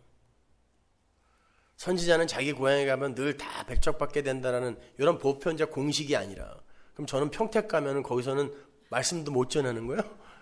그런 얘기 아니란 말이에요. 여기 보면 분명 자기 땅, 자기 백성이라는 말이 나와요. 그런데 그들도 세상과 함께 말씀을 못 알아보더라는 거예요. 자기 땅, 자기 백성인데. 이게 아모스서에 나오는 말씀의 기근이라는 거예요. 세상은, 이 역사는 절대 말씀을 못 알아봐요. 그리고 자기들이 갖고 있는 율법이라는 왜곡된 말씀으로 진짜 말씀이신 예수를 때려 죽이게 돼 있어요. 이게 마귀라는 거예요. 진짜 말씀이신 예수를 믿으라고 율법을 주었더니, 예수님 절대 의존의 상태로 돌아오라고 율법을 주었더니 그 율법 자체를 말씀으로 곡해해서 그들의 왜곡된 말씀으로 진짜 말씀을 때려 죽이는 게 교회의 일이에요. 그래서 회당에서 일어나는 거예요, 이 일이. 이 엘리야 이야기가 어디에 나오는 이야기입니까? 열왕기상 17장이에요. 9절 보세요. 너는 일어나 시돈에 속한 사르밧으로 가서 거기 유하라. 내가 그곳 과부에게 명하여 너를 공개하게 하였느니라. 하나님께서 이스라엘에게 3년 반의 기근을 주세요. 다 굶어 죽을 판이에요. 이제 죽는 거예요, 다. 그리고는 하나님의 사람 엘리야에게 명령을 하는 거예요. 시돈에 속한 사르밧으로 가라 그래요. 히브리어로 시돈은 사람을 낚다라는 말이고, 사르밧은 재련하다, 연단하다라는 뜻이에요. 이 어구를 직역하면 시돈을 위하여 사르밧 하라예요. 직역하면 시돈을 위하여. 그러면 무슨 말이야? 사람을 낚아 올리기 위해 재련하러 가라라는 뜻이에요. 이게 3년 반의 기근 동안에 성도에게서 일어나는 일이란 말이에요. 그래서 3년 반이란 말이에요. 한때 두때 반때. 율법주의의 본산인 이스라엘은 지금 기근으로 다 굶어 죽을 판이에요. 근데 자기들이 굶어 죽을 거라는 걸 몰라요, 이스라엘은. 진짜 기근이 들었는지를 모른다는 거예요, 이스라엘이. 왜? 너무 행위에 무화과 나무 잎사귀가 풍성하기 때문에 몰라요. 그들에게는 말씀이 들어갈 틈이 없어요. 그래서 기근인데 그들은 모르는 거예요. 율법주의의 이스라엘은 절대로 말씀이신 예수를 못 받아들이게 돼 있어요. 창조의 주, 그분을 못 받아들이게 돼 있어요. 그런데 그 이스라엘 밖에 황폐한 집이 하나 있어요. 거기에서 과부라고 번역이 된 단어가 직역을 하면 황폐한 집, 빈집이에요. 아무것도 없는. 그래서 누군가 도와주지 않으면 그대로 쓰러지는, 멸망당하는 빈집, 황폐한 집. 예루살렘의 화려한 성전과 대조되는 개념인 거예요. 화려한 성전, 화려한 집인 이스라엘과는 대조적으로 진짜 먹을 게 없는 황폐한 집, 빈 집이 등장하는 거예요. 그 과부는 결핍이에요. 누군가의 도움을 받지 않으면 살아갈 수 없는 자기 무인의 상태를 이야기하는 거예요. 그 사람은 스스로의 힘으로 한 줌의 밀가루도 생산해낼 수가 없어요. 그래서 한 줌 남은 밀가루로 떡을 해먹고 죽어야 되겠다. 나는 이제 죽는구나 라고 스스로 자기를 바라볼 수 있는 거예요. 나는 이제 죽는구나. 내가 가지고 있는 건 고작해야 밀가루 한 줌인데 이거는 한 끼밖에 안 되는 거예요. 나는 이제 죽는구나. 오라 나는 곤고한 몸이로다를 이 여자가 지금 고백하는 거예요. 보세요. 열왕기상 17장 11절. 저가 가지러 갈 때 엘리야가 저를 불러 가로되 청컨대 네 손에 떡 한 조각을 내게로 가져오라. 저가 가로되 당신의 하나님 여호와의 사심을 가리켜 맹세하노니 나는 떡이 없고 다만 통에 한 가루 한 움큼과 병에 기름 조금뿐이라. 내가 나무가지 두엇을 주어다가 나와 내 아들을 위하여 음식을 만들어 먹고 그 후에는 죽으리라. 사람을 낚으러 온 하나님의 사람이 뭘 요구해요? 마지막 남은 밀가루도 갖고 와 그래요. 다 뺏어버리는 거예요. 완전한 기근으로 만들어버려요. 완전한 기근. 갖고 와. 그랬더니 이 집에, 다른 곳은 다 3년 반 동안 기근인데 이 집은 양식이 끊이지 않는 풍년이, 요 집에만 퍼도 나오고 요 대조가 일어나는 거예요. 다 뺏어버리는 거예요, 하나님이. 하늘의 생명, 풍성한 하늘의 생명을 받는 자는 역사 속에서 몽땅 뺏긴다는 걸 보여주는 거예요. 이스라엘은 너무 풍성하게 자기 걸 갖고 있었어요. 요 여자만 다 뺏겼어요. 요건 야곱, 즉 이스라엘의 때에 그들을 기근으로 굶어 죽게 만들어서 애굽으로 보내어 결국 모세라는 중보자를 통해, 어린 양의 피를 통해 구원해 내셔서 만나를 풍성히 내리시는 출애굽의 이야기를 다시 작은 에피소드로 그려내고 있는 거란 말이에요, 이게요. 성경은 다 구원의 이야기, 예수의 이야기, 십자가 이야기밖에 없다 그랬잖아요. 그러니까 굶주림, 말씀을 온전히 이해하지 못하고 자신들의 시간과 생명을 모으고 쌓기 위해 고군분투하다가 결국 난 도저히 불가능한 사람이 맞구나. 이제 내 에너지로 살던 삶은 밀가루 한 줌밖에 남지 않은 바닥의 삶입니다. 저는 죽을 수밖에 없는 사람입니다. 라는 요 고백을 하게 하는 그 진짜 굶주림의 삶은 복된 굶주림의 삶이 되는 거예요. 그래서 예수님이 그 흉년을, 그 굶주림을 메가스라는 단어를 써서 큰 흉년이라고 개역성경 번역했지만 위대한 흉년이라는 뜻이에요. 거룩한 흉년, 위대한 흉년, 위대한 기근. 구원을 위한 흉년, 구원을 위한 굶주림. 나는 아닌 거구나.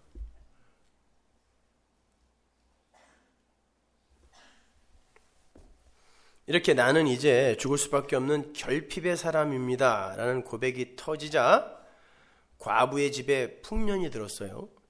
퍼내고 퍼내도 밀가루 그릇이 가득 차는 기적. 요걸 그냥 자기가 가지고 있는 마지막 것까지 털어내면 하나님이 이 세상에서 그치지 않는 축복을 허락하리라고 사기치는 예수의 십자가를 모독하는 거예요. 그건요. 십자가를 설명하는 걸 갖고 사람들 등쳐먹는 거니까. 그게 마귀라니까요. 요게 하늘의 양식이다를 보여주는 거예요. 보세요. 화려한 성전을 자랑하던 이스라엘은 정작 기근으로 죽어가고 있고, 황폐한 집, 빈 집에서 가진 것 다 뺏긴 과부는 영원히 그치지 않는 양식을 받아요. 그런데 그런 하늘 백성들의 이 역사 속 인생이 그리 호락호락하지 않아요. 어떤 일이 일어납니까? 과부가 낳은 육적 자손이 죽어요. 그리고는 하나님의 사람이 보낸 그가 생기를 불어넣은 새 아들이 살아오는 거. 이게 모리아산에서 이삭, 자기가 낳은 육적 이삭의 심장에 칼을 꽂는 아브라함의 이야기와 똑같은 이야기. 십자가로 말미암아 살아나는 거예요. 근데 그 십자가를 그가 이 역사 속에서 그대로 살더라는 거예요. 자기가 내놓는, 떡으로 내놓는 모든 행위를 부정당하는 거예요. 그리고는 하나님이 살려주는 새로운 후손, 예수로 사는 거예요, 이 사람이요. 예수님이 회당에서 그 이야기를 한 거예요, 지금.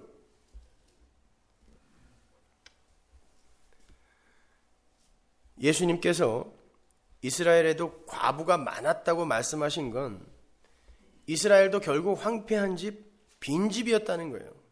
근데 그들의 자인식은 사렙다 과부와 많이 달랐던 거란 말입니다. 그들은 외부의 도움이 없으면 절대로 존재할 수도 없고 생명을 존속할 힘도 없는 자들이었어요. 그럼에도 그들은 하나님의 도움이 없이도 자기들의 힘으로 제사와 율법을 통하여 스스로의 생명, 그 시간을 윤택하고 풍요롭게 만들어낼 수 있다고 믿었다고요. 아니요, 하나님은 그 시간이 낳은 후손을 죽인다니까요. 역사가 만들어낸 결과물을 죽여요. 그리고 하나님의 생기로 살아나는 새 사람을 살리는 거예요. 말씀이신 예수를 받아들일 수가 없는 자는 죽는 거예요. 여러분은 지금 예루살렘 거민으로 살고 계세요. 그 떡을 에너지 삼아서 우리도 뭔가 할 수 있다라고 그렇게 떡으로 살고 계세요. 예루살렘 거민으로 살고 계세요. 아니면 황폐한 집, 빈 집, 하나님의 은혜가 아니면 오늘이라도 죽을 수밖에 없는 과부로 살고 계십니까? 여러분의 자인식이 어떠냐고 묻고 있는 거예요, 지금. 가능성, 인간의 자존심 여전히 붙들고 계세요? 그게 마귀예요. 푸뉴마 아카달토스, 가짜 성령, 가짜 말씀. 마찬가지야. 나만의 이야기를 꺼내시면서 이스라엘에 문둥병자가 많다 그러죠. 이스라엘이 문둥병자다는 뜻이에요. 근데 아무도 안 오더라는 거예요. 왜? 자기가 문둥병자인지 아는 놈이 하나도 없더라는 거예요. 이스라엘에. 왜? 잘하고 있었거든요. 열심히 율법 지키고 제사 지내고 있었거든요. 하나도 안 오더라는 거예요.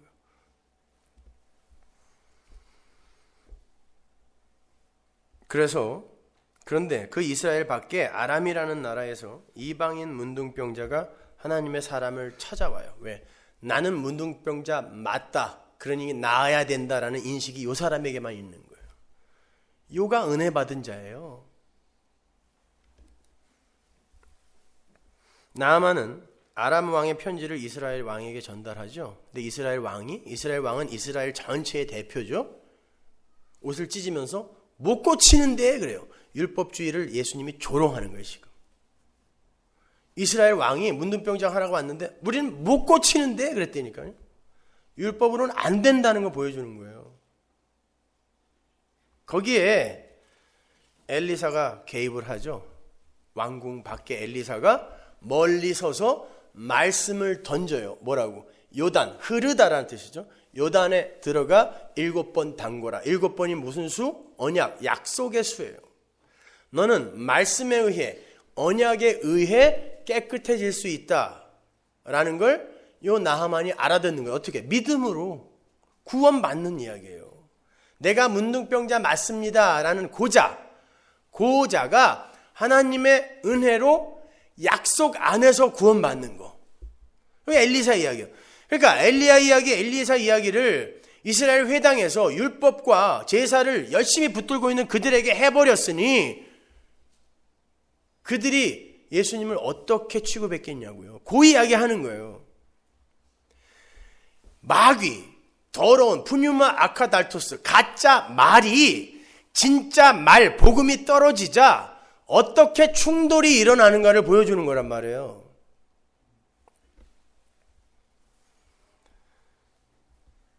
자기들은 지금 제사와 율법으로 구원에 도달하려고 애를 쓰고 있어요. 그리고 그러한 자신들의 열심으로 다른 이방 사람들과의 구별과 분리의 차단막을 만들어내고 있었어요. 그런데 주님께서 너희는 지금 기근으로 죽어가는 이스라엘이고 스스로의 힘으로 자신을 고쳐낼 수 없는 문둥병자들이다라고 한 거예요. 그 회당 안에 있던 이들이 진짜 성령을 받은 사람들이고 진짜 하나님을 예배하는 자들이라면 그러한 하나님의 말씀이 떨어졌을 때 어떻게 해야 돼요? 그러면 나 좀 고쳐주세요. 나 좀 배부르게 먹여주세요 라고 해야 되죠. 어떻게 했어요? 낭떠러지로 데리고 가서 밀어버리려고 그랬어요. 이게 마귀라는 거예요. 누가복음 4장 28절에서 회당에 있는 자들이 이것을 듣고 다 분이 가득하여 일어나 동네 밖으로 쫓아내요. 그 동네가 건설된 산 낭떠러지까지. 그러니까 이 동네가 누가가 지금 이야기하는 거예요. 산 위의 동네다라고 하죠. 히브리 사람들에게 있어서 산 위의 동네는 예루살렘이었어요. 그래서 등불을 켜서 높이 올리면 산 위에 있는 마을이 반드시 드러나게 된다라는 말이 비치신 예수가 확 비추면 살짝 자기를 위장하고 있던 율법주의를 위장하고 있던 예루살렘 율법주의 바리새인들의 실체가 드러난다는 뜻이거든요. 그게 요 산 위의 동네가 여기 나오는 거예요. 끌고 가서 밀쳐 내리치고자 하되 예루살렘 율법주의 그들이 성전이죠. 거기가 성전이 있던 자들이잖아요. 구약 자리잖아요. 구약의 성전. 거기서 밀어버리려고 해요. 나가라는 거예요.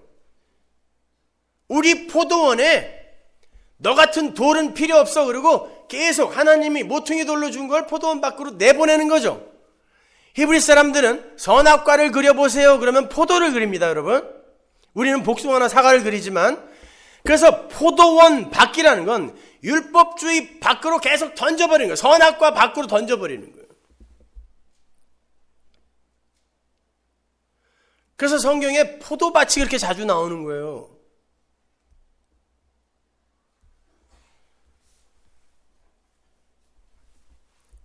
(28절을) 보면 회당 안에 있던 유대인들이 이걸 듣고 분이 가득했다라고 하는데 이건 단순히 화났다는 뜻이 아니에요.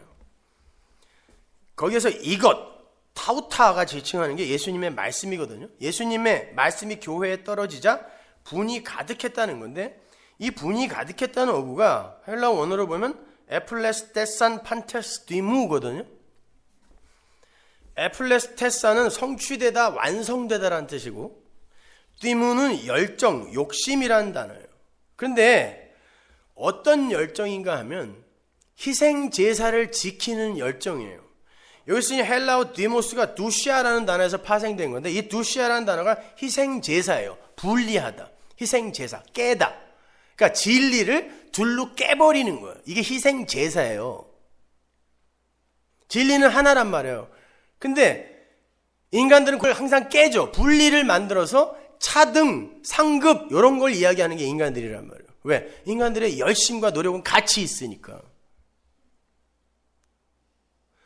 하나님의 진리는 약속인데, 그래서 약속을 깨다라고 이야기하는 거예요. 우리가 약속을 깨다. 그러니까 하나님의 말씀, 복음이 떨어지게 되면 세상이 그 복음을 알아듣고 회개를 하는 게 아니라 자기들의 행위, 즉 희생 제사를 지키고자 하는 아담들의 욕망과 열정이 오히려 확고해지더라. 이걸 분을 내다라고 번역을 해놓은 거예요. 희생 제사, 자기들의 율법, 행위를 지키려고 하는 인간들의 그 열정, 노력이 더욱더 확고해지더라. 성취되더라. 완성되더라. 이런 뜻이에요. 진짜 말씀이 떨어지니까. 아니라는 거예요. 저건 아니라는 거예요.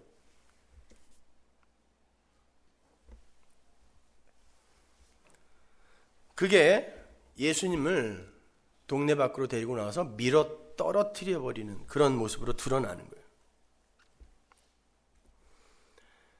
예수님이 산 위의 동네 예루살렘에서 사람들에 의해 떠밀려 죽는 모습인 거죠. 근데 예수님을 못 죽여요. 아직 십자가 지실 때가 안 됐거든요. 요 날이 안식일이었어요.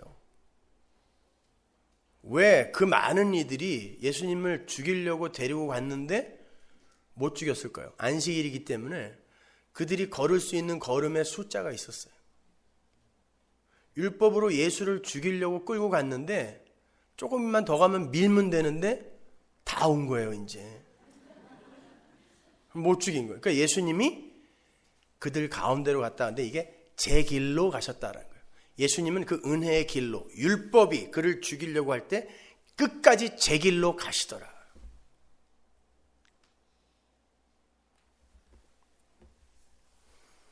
잘 보세요. 예수라는 참 말씀을 받아들이지 않는 자들은 살아날 수가 없어요.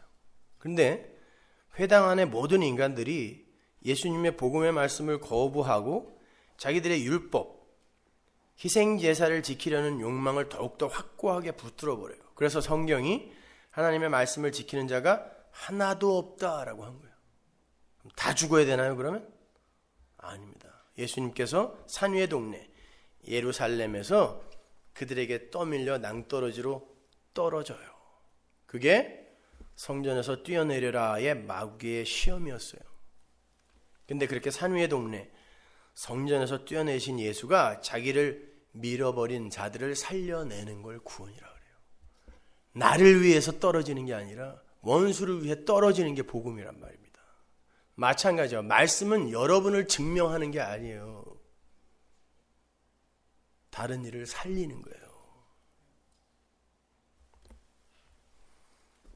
그렇게 회당에서 복음의 말씀을 듣고 자신들의 행위를 지키기 위해 진짜 말씀이신 예수를 거부하는 자들이 귀신 들린 자라는 걸 설명하는 게 바로 뒤에 이어지는 갈릴리 가버나움 회당 안에 귀신 들린 자들인 거예요.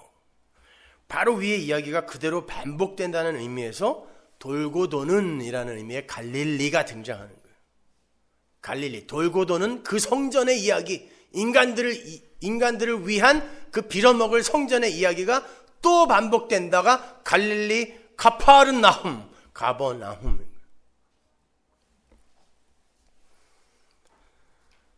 제가 조금 전에 귀신이라고 번역이 된 푸뉴마 아카달토스가 직역을 하면 더러운 말, 왜곡된 말, 더러운 영, 왜곡된 영이라고 그랬어요.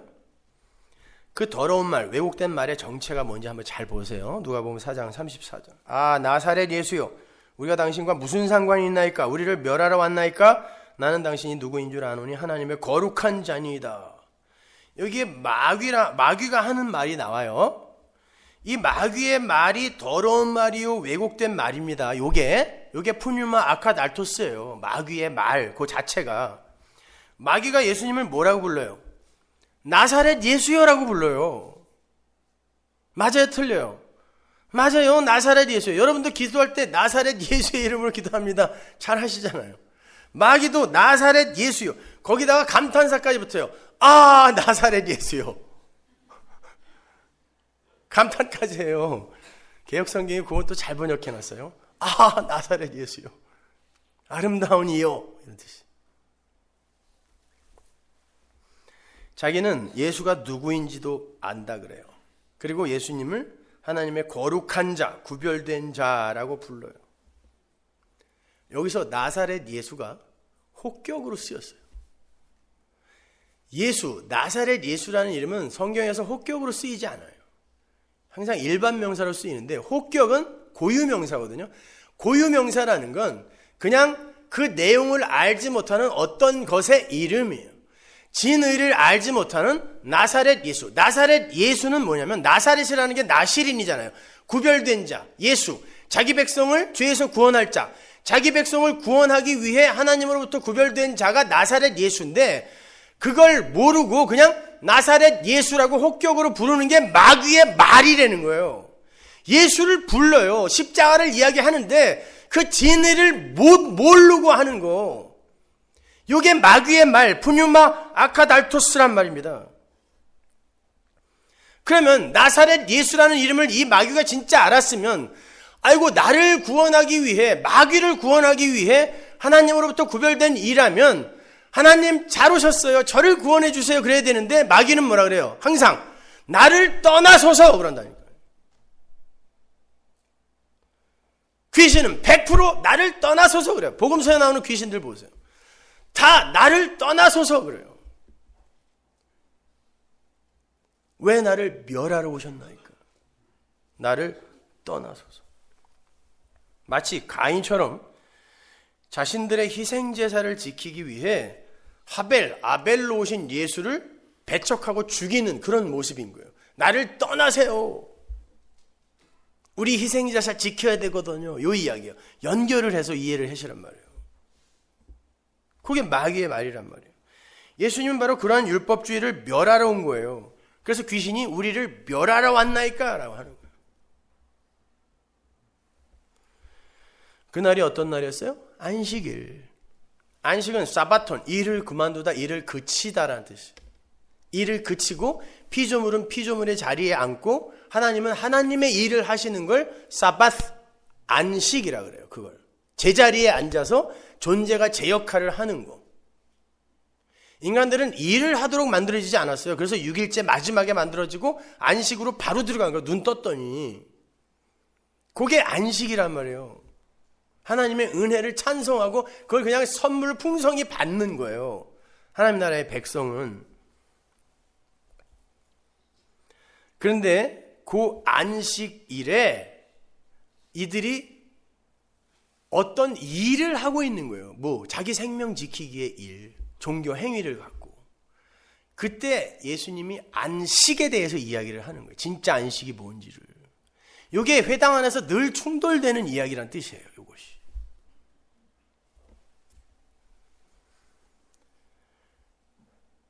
예수님께서 회당 안에 그 인간들에게 너희들의 짐을 내려놓고 너희들의 생명 만들기 프로젝트를 그만 그치고 나를 믿어 안식하라 라고 말씀하신 예수님의 그 말씀에 반하여 자기들의 희생제사와 율법을 수호하겠다고 오히려 예수님을 성전에서 밀어버리는 거예요. 이게 귀신이에요. 이게 마귀란 말입니다. 이게 푸뉴마 아카달토스, 마귀, 거짓 영, 거짓 말씀인 거예요.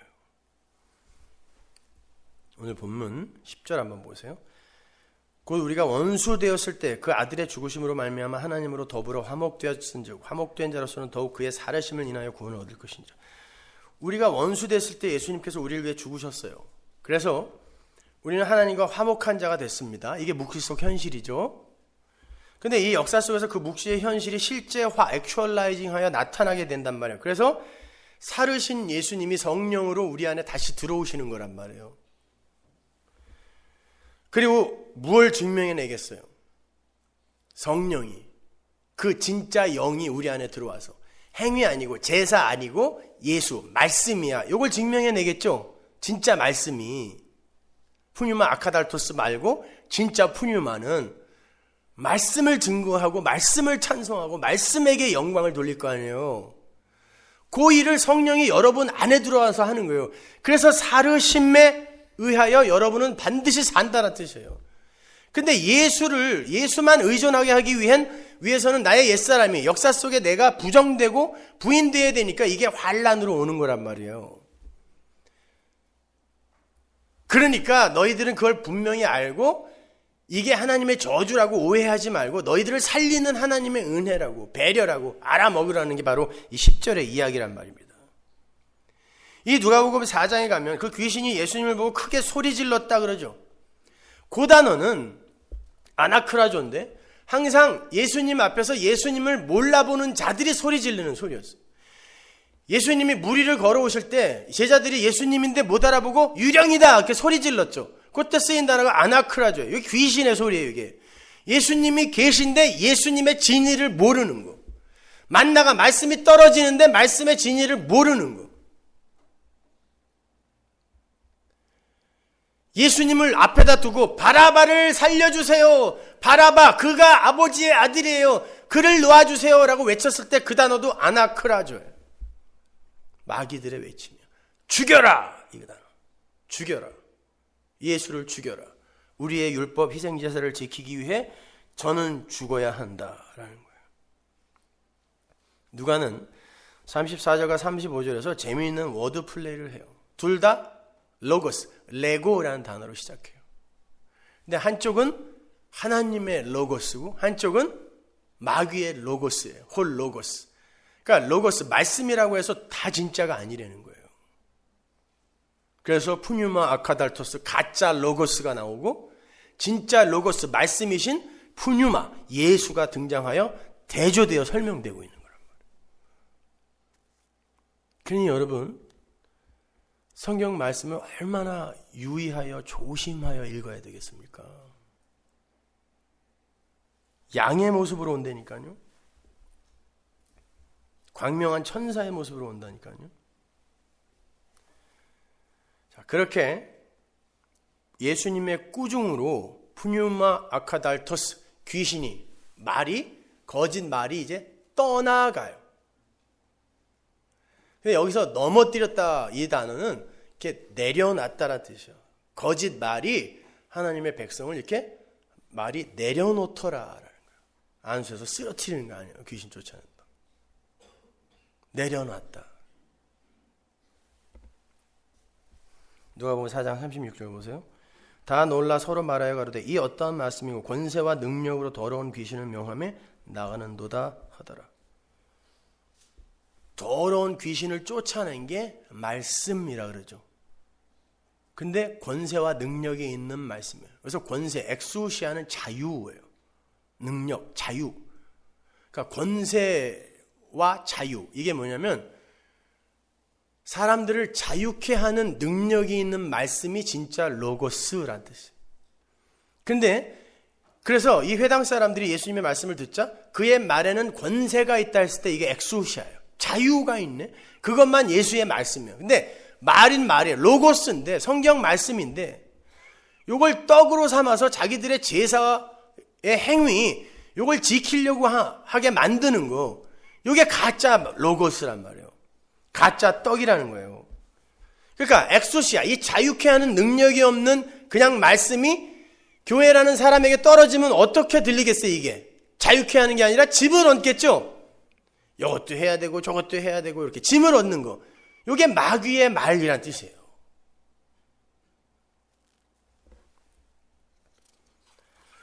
여러분, 마귀를 상징하는 짐승이 뱀입니다. 그 뱀이라는 단어가 원래 나하쉬인데 이게 말이 없음이라는 뜻이에요. 말이 없다. 근데 뱀이 정말 말이 없어요?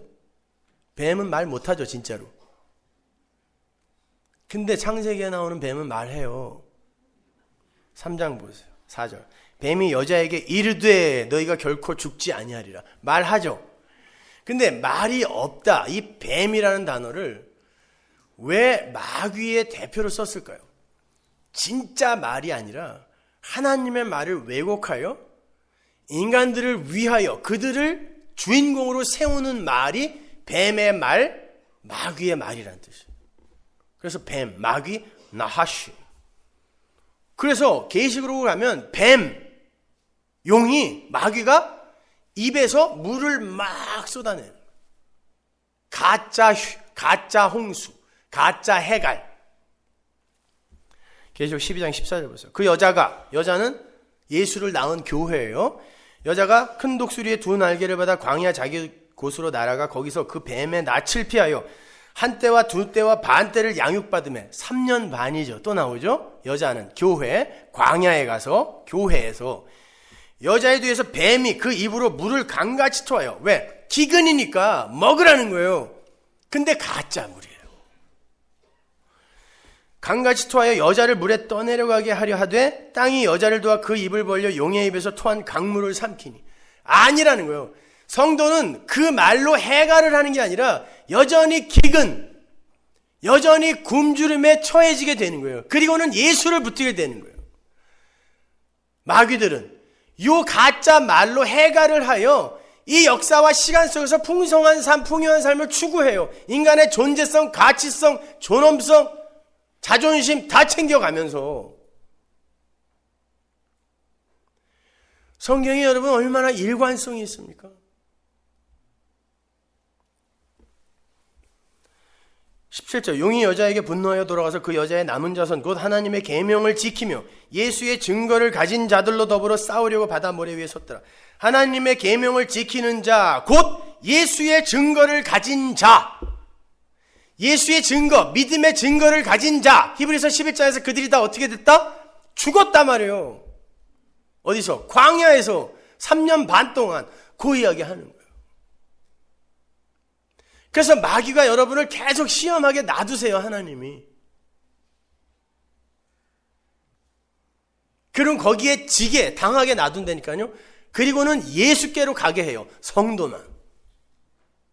역사 전체가 그리로 가요. 근데 성도만 예수 붙들어요.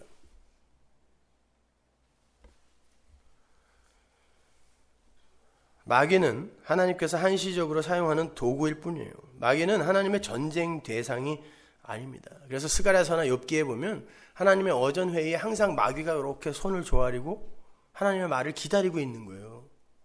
전쟁하는 놈이 거기서 그러고 있을 이유가 없잖아요.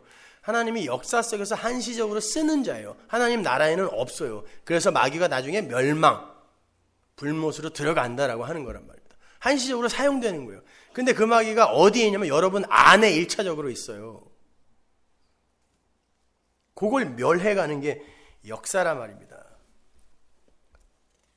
근데 마귀가 하나님의 백성 앞에 있으면 항상 그들의 실체가 낱낱이 폭로되죠. 욥에게 마귀가 내려가니까 처음에는 주신 분도 하나님이요 거두신 분, 취하시는 분도 하나님이 하나님의 이름만 찬송받으리라 그랬던 욥이 곰방 아각거리죠. 내가 뭘 잘못했다 그래요, 이렇게. 마귀가 내려가면 그렇게 그의 실체를 폭로해내는 거예요. 스가랴서에 보면은 여호수아 앞에 마귀가 딱 서자마자 그가 더러운 옷을 입고 있다라는 게 폭로가 돼요. 그런데 그 마귀 앞에서 원수의 목전에서 하나님이 잔치상을 베풀어 버려요. 옷 벗겨, 새 옷 입혀라 이거예요. 그걸 구원이라 그래요.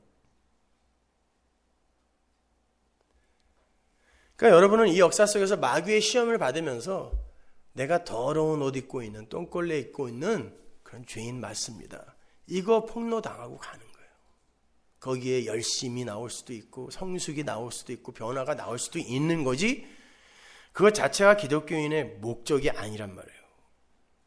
거라사 광인의 이야기 보세요. 귀신 들린 사람이 무덤가에서 자해를 하면서 살죠. 마태복음에만 2사람이에요. 왜? 마태복음은 유대인에게 주어진 거니까 율법의 이야기, 2 증인, 이건 확실하다. 귀신도 아주 그냥 확실하게 인정해주는, 확증하는 거다. 그래서 두 귀신이에요. 딴 데는 하나네요. 하나예요. 그러니까 그런 거 갖고 시비 걸지 마시라고. 귀신이 무덤가에서 죽은 거예요. 그러니까 이놈은 죽은 거다. 귀신 들린 자다. 막 자해를 하고 있어요. 살긴 살아요. 열심히 사는데 결국 그게 자기를 옥죄고 자해하는 삶이더라는 게, 이게 시간 속에서 인간들의 생명 쌓기의 모습인 거예요. 귀신 들린 자. 그런데 재밌는 건 그 귀신이 똑같이 예수님을 만나자마자 우리를 떠나세요 그런다고. 왜 벌써 왔어요? 떠나세요. 누가복음 4장에 그 귀신하고 똑같은 말을 해요. 그리고 기도도 합니다. 귀신이 뭐라고 기도해요? 예수님한테. 우리를 나가게 하여 돼지떼에게 들어가게 해주세요라고 기도하죠. 근데 마귀의 기도를 예수님이 들어주세요. 이해가 가세요? 마귀의 기도를 예수가 들어주신다니까요. 왜 들어줘야 되냐고요, 그걸. 돼지떼에 들어가게 해주세요. 여러분, 돼지떼는 이스라엘이 부정한 짐승으로 여겨서 쳐다보지도 않던 그런 짐승이에요. 귀신 들린 자, 거라사 광인, 거라사 사람들, 돼지떼, 이건 정확하게 같은 사람들을 상징하는 거예요. 세상의 불의한 재물, 그게 힘이었잖아요. 그들의 힘. 그 재물인 돼지떼를 힘삼아 사는 자들, 그 부정한 돼지들이에요, 그게. 그래서 탕자가 돼지들하고 주염열매 다툼을 하는 거예요. 돼지들. 그들은 세상의 돼지로 자신들의 생존을 영위하려고 하죠. 2,000마리면요. 당시에 여러분 작은 마을 인구, 아니 큰 도시의 인구가 3,000명밖에 안 됐는데 작은 마을에서 2,000마리 돼지 떼면은 어마어마한 힘이라고 이게. 그러니까 이 돼지 떼를 자기들의 힘을 삼아 자기들의 생존을 영위하려고 하는 거예요. 그들이 바로 귀신 들린 자, 마귀라는 말이에요. 근데 자기들이 마귀인 줄 모르죠. 귀신 들린 자는 무덤 속에 적이 있는 자다 그래요. 그 자기들은 아닌 줄 알아요. 근데 예수님이 폭로를 시켜요. 어떻게? 귀신을 시켜서 너 저들이 힘으로 생명으로 삼고 있는 그거 안에 들어가서 없애버려라 그런다고. 욥기에 나오는 사단이 하나님의 명령을 받아 욥에게 가서 그가 갖고 있는 돼지떼를 전부 몰살시켜버리죠. 그랬더니 그의 실체가 폭로됐잖아요. 그 이야기 하는 거예요. 요것들이 자기들은 귀신 아니라고, 마귀 아니라고 위장하며 잘 살고 있는데 그들이 갖고 있는 것, 결국엔 돼지에 불과한 그걸 귀신 시켜서 시험하시는 거예요. 싹 몰수시켰어요. 바다에 빠뜨려 죽여버렸더니 금방 이들이 뭐라 그래요? 예수님에게. 우리를 떠나서서 그러죠. 뭐란 말이에요? 요놈들이 귀신이었단 말이에요. 다른 사람 얘기할 거 없어요. 우리 얘기하는 거예요.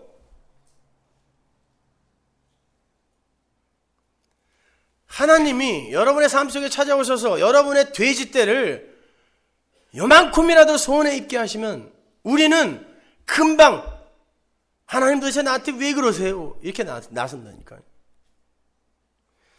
그래서 마귀를 시켜 그 돼지를 물속에 빠뜨려 죽여야 되는 거예요. 이게 자기 부인이에요. 우리의 인생 속에, 성도의 인생 속에서만 나타나요. 근데 우리를 죽이면 안 되니까 예수님이 저주의 바다에 빠져 죽으신 거예요. 이게 출애굽기예요.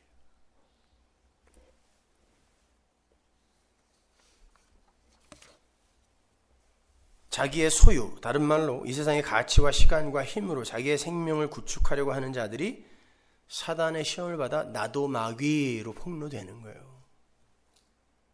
이게 여러분의 시간 속 삶이에요.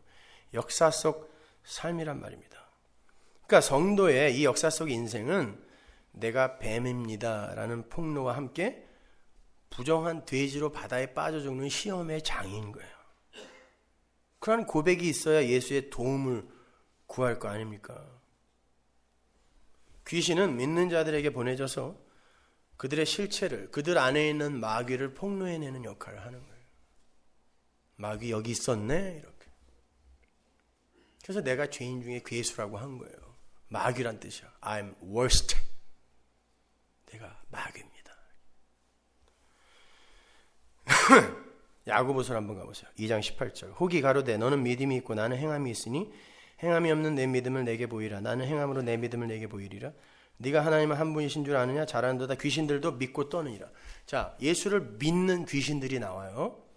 근데 어떤 자들이 믿는 귀신들이냐면 행함이 없는 믿음을 가진 자들이래요. 그러니까 어떤 실천을 하지 않는 자들, 그런 자들은 다 귀신이다가 아니라 바로 그 위에 보시란 말이야. 14절. 내 형제들아, 만일 사람이 믿음이 있노라고 행함이 없으면 무슨 이익이 있으리요? 그 믿음이 능히 자기를 구원하겠느냐? 맞죠? 만약 형제나 자매가 헐벗고 일용할 양식이 없는데, 기근이 나오죠. 또 이 기근이 뭐겠어요? 왜 요거만 해야 돼요? 근데 왜 기근을 여기에다가 야고보 사도가 끌어다 쓰겠냐고요. 너희 중에 누구든지 그에게 이르되 평안히 가라, 더웁게 하라, 배부르게 하라 하며 그 몸에 쓸 것을 주지 아니하면 무슨 이익이 있으리요? 이와 같이 행함이 없는 믿음은 그 자체가 죽은 것이라. 이게 무슨 말이냐면, 이게 무슨 행함이냐면, 기근 속에 들어가 있는 자에게 그의 기근이 해결되려면 진짜 말씀이 떨어져야 되는데, 진짜 말씀이 아닌 엉터리, 그들의 기근이 해결되지 않는 엉터리 말로 그들을 어줍지 않게 위로하려고 하는 거. 이게 푸뉴마 아카달토스잖아요. 그러니까 여기서 행함이라는 건 진짜 하나님의 말씀, 진리인 말씀을 주는 행함을 이야기하는 거예요. 진짜 예수님의 말씀을 준다는 건 그가 몸으로, 삶으로 예수의 삶을 살아내고 있느냐의 문제인 거예요. 그걸 행함이라 그래요. 그게 없는 건 귀신들의 믿음이란 뜻이지, 이 세상에서 뭘 행하지 않는 그런 사람들은 다 가짜 믿음이다, 이거 아니라고요. 그러면 그 행함의 종류를 쭉 나열을 해야지 왜 배고픈 자에게 먹을 거 주는 것만 이야기하냐고요. 지금까지 이 성경의 일관성으로 봤을 때 이거 무슨 말이겠냐고요. 귀신, 말씀, 배고픔, 기근 다 연결시켜 드렸잖아요.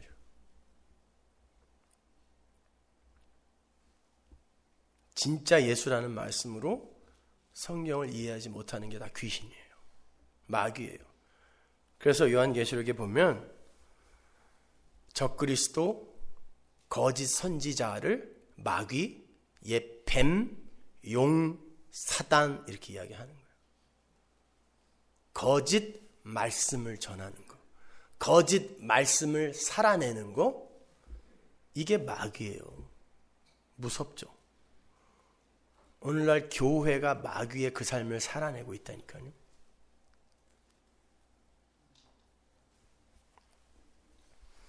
여러분, 우리가 진짜 예수를 드러내고 예수를 위해 살고 있습니까?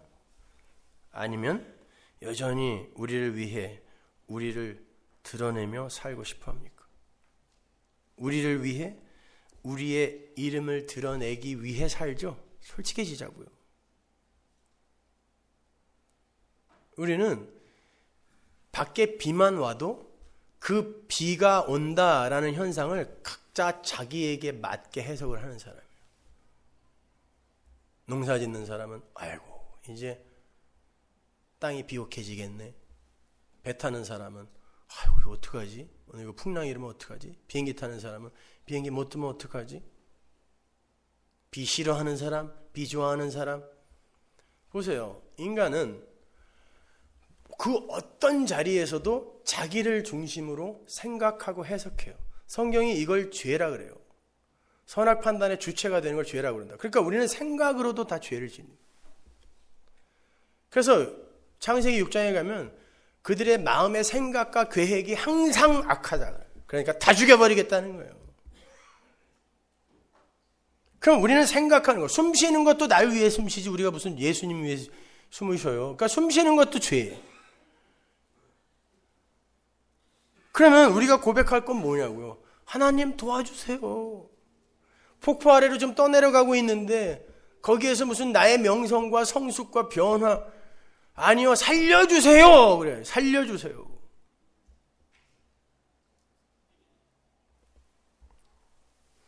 당신의 나라 임할 때 저 좀 생각해 주세요.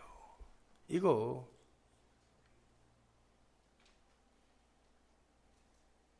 그게 진짜 예수라는 떡을 먹는 자예요.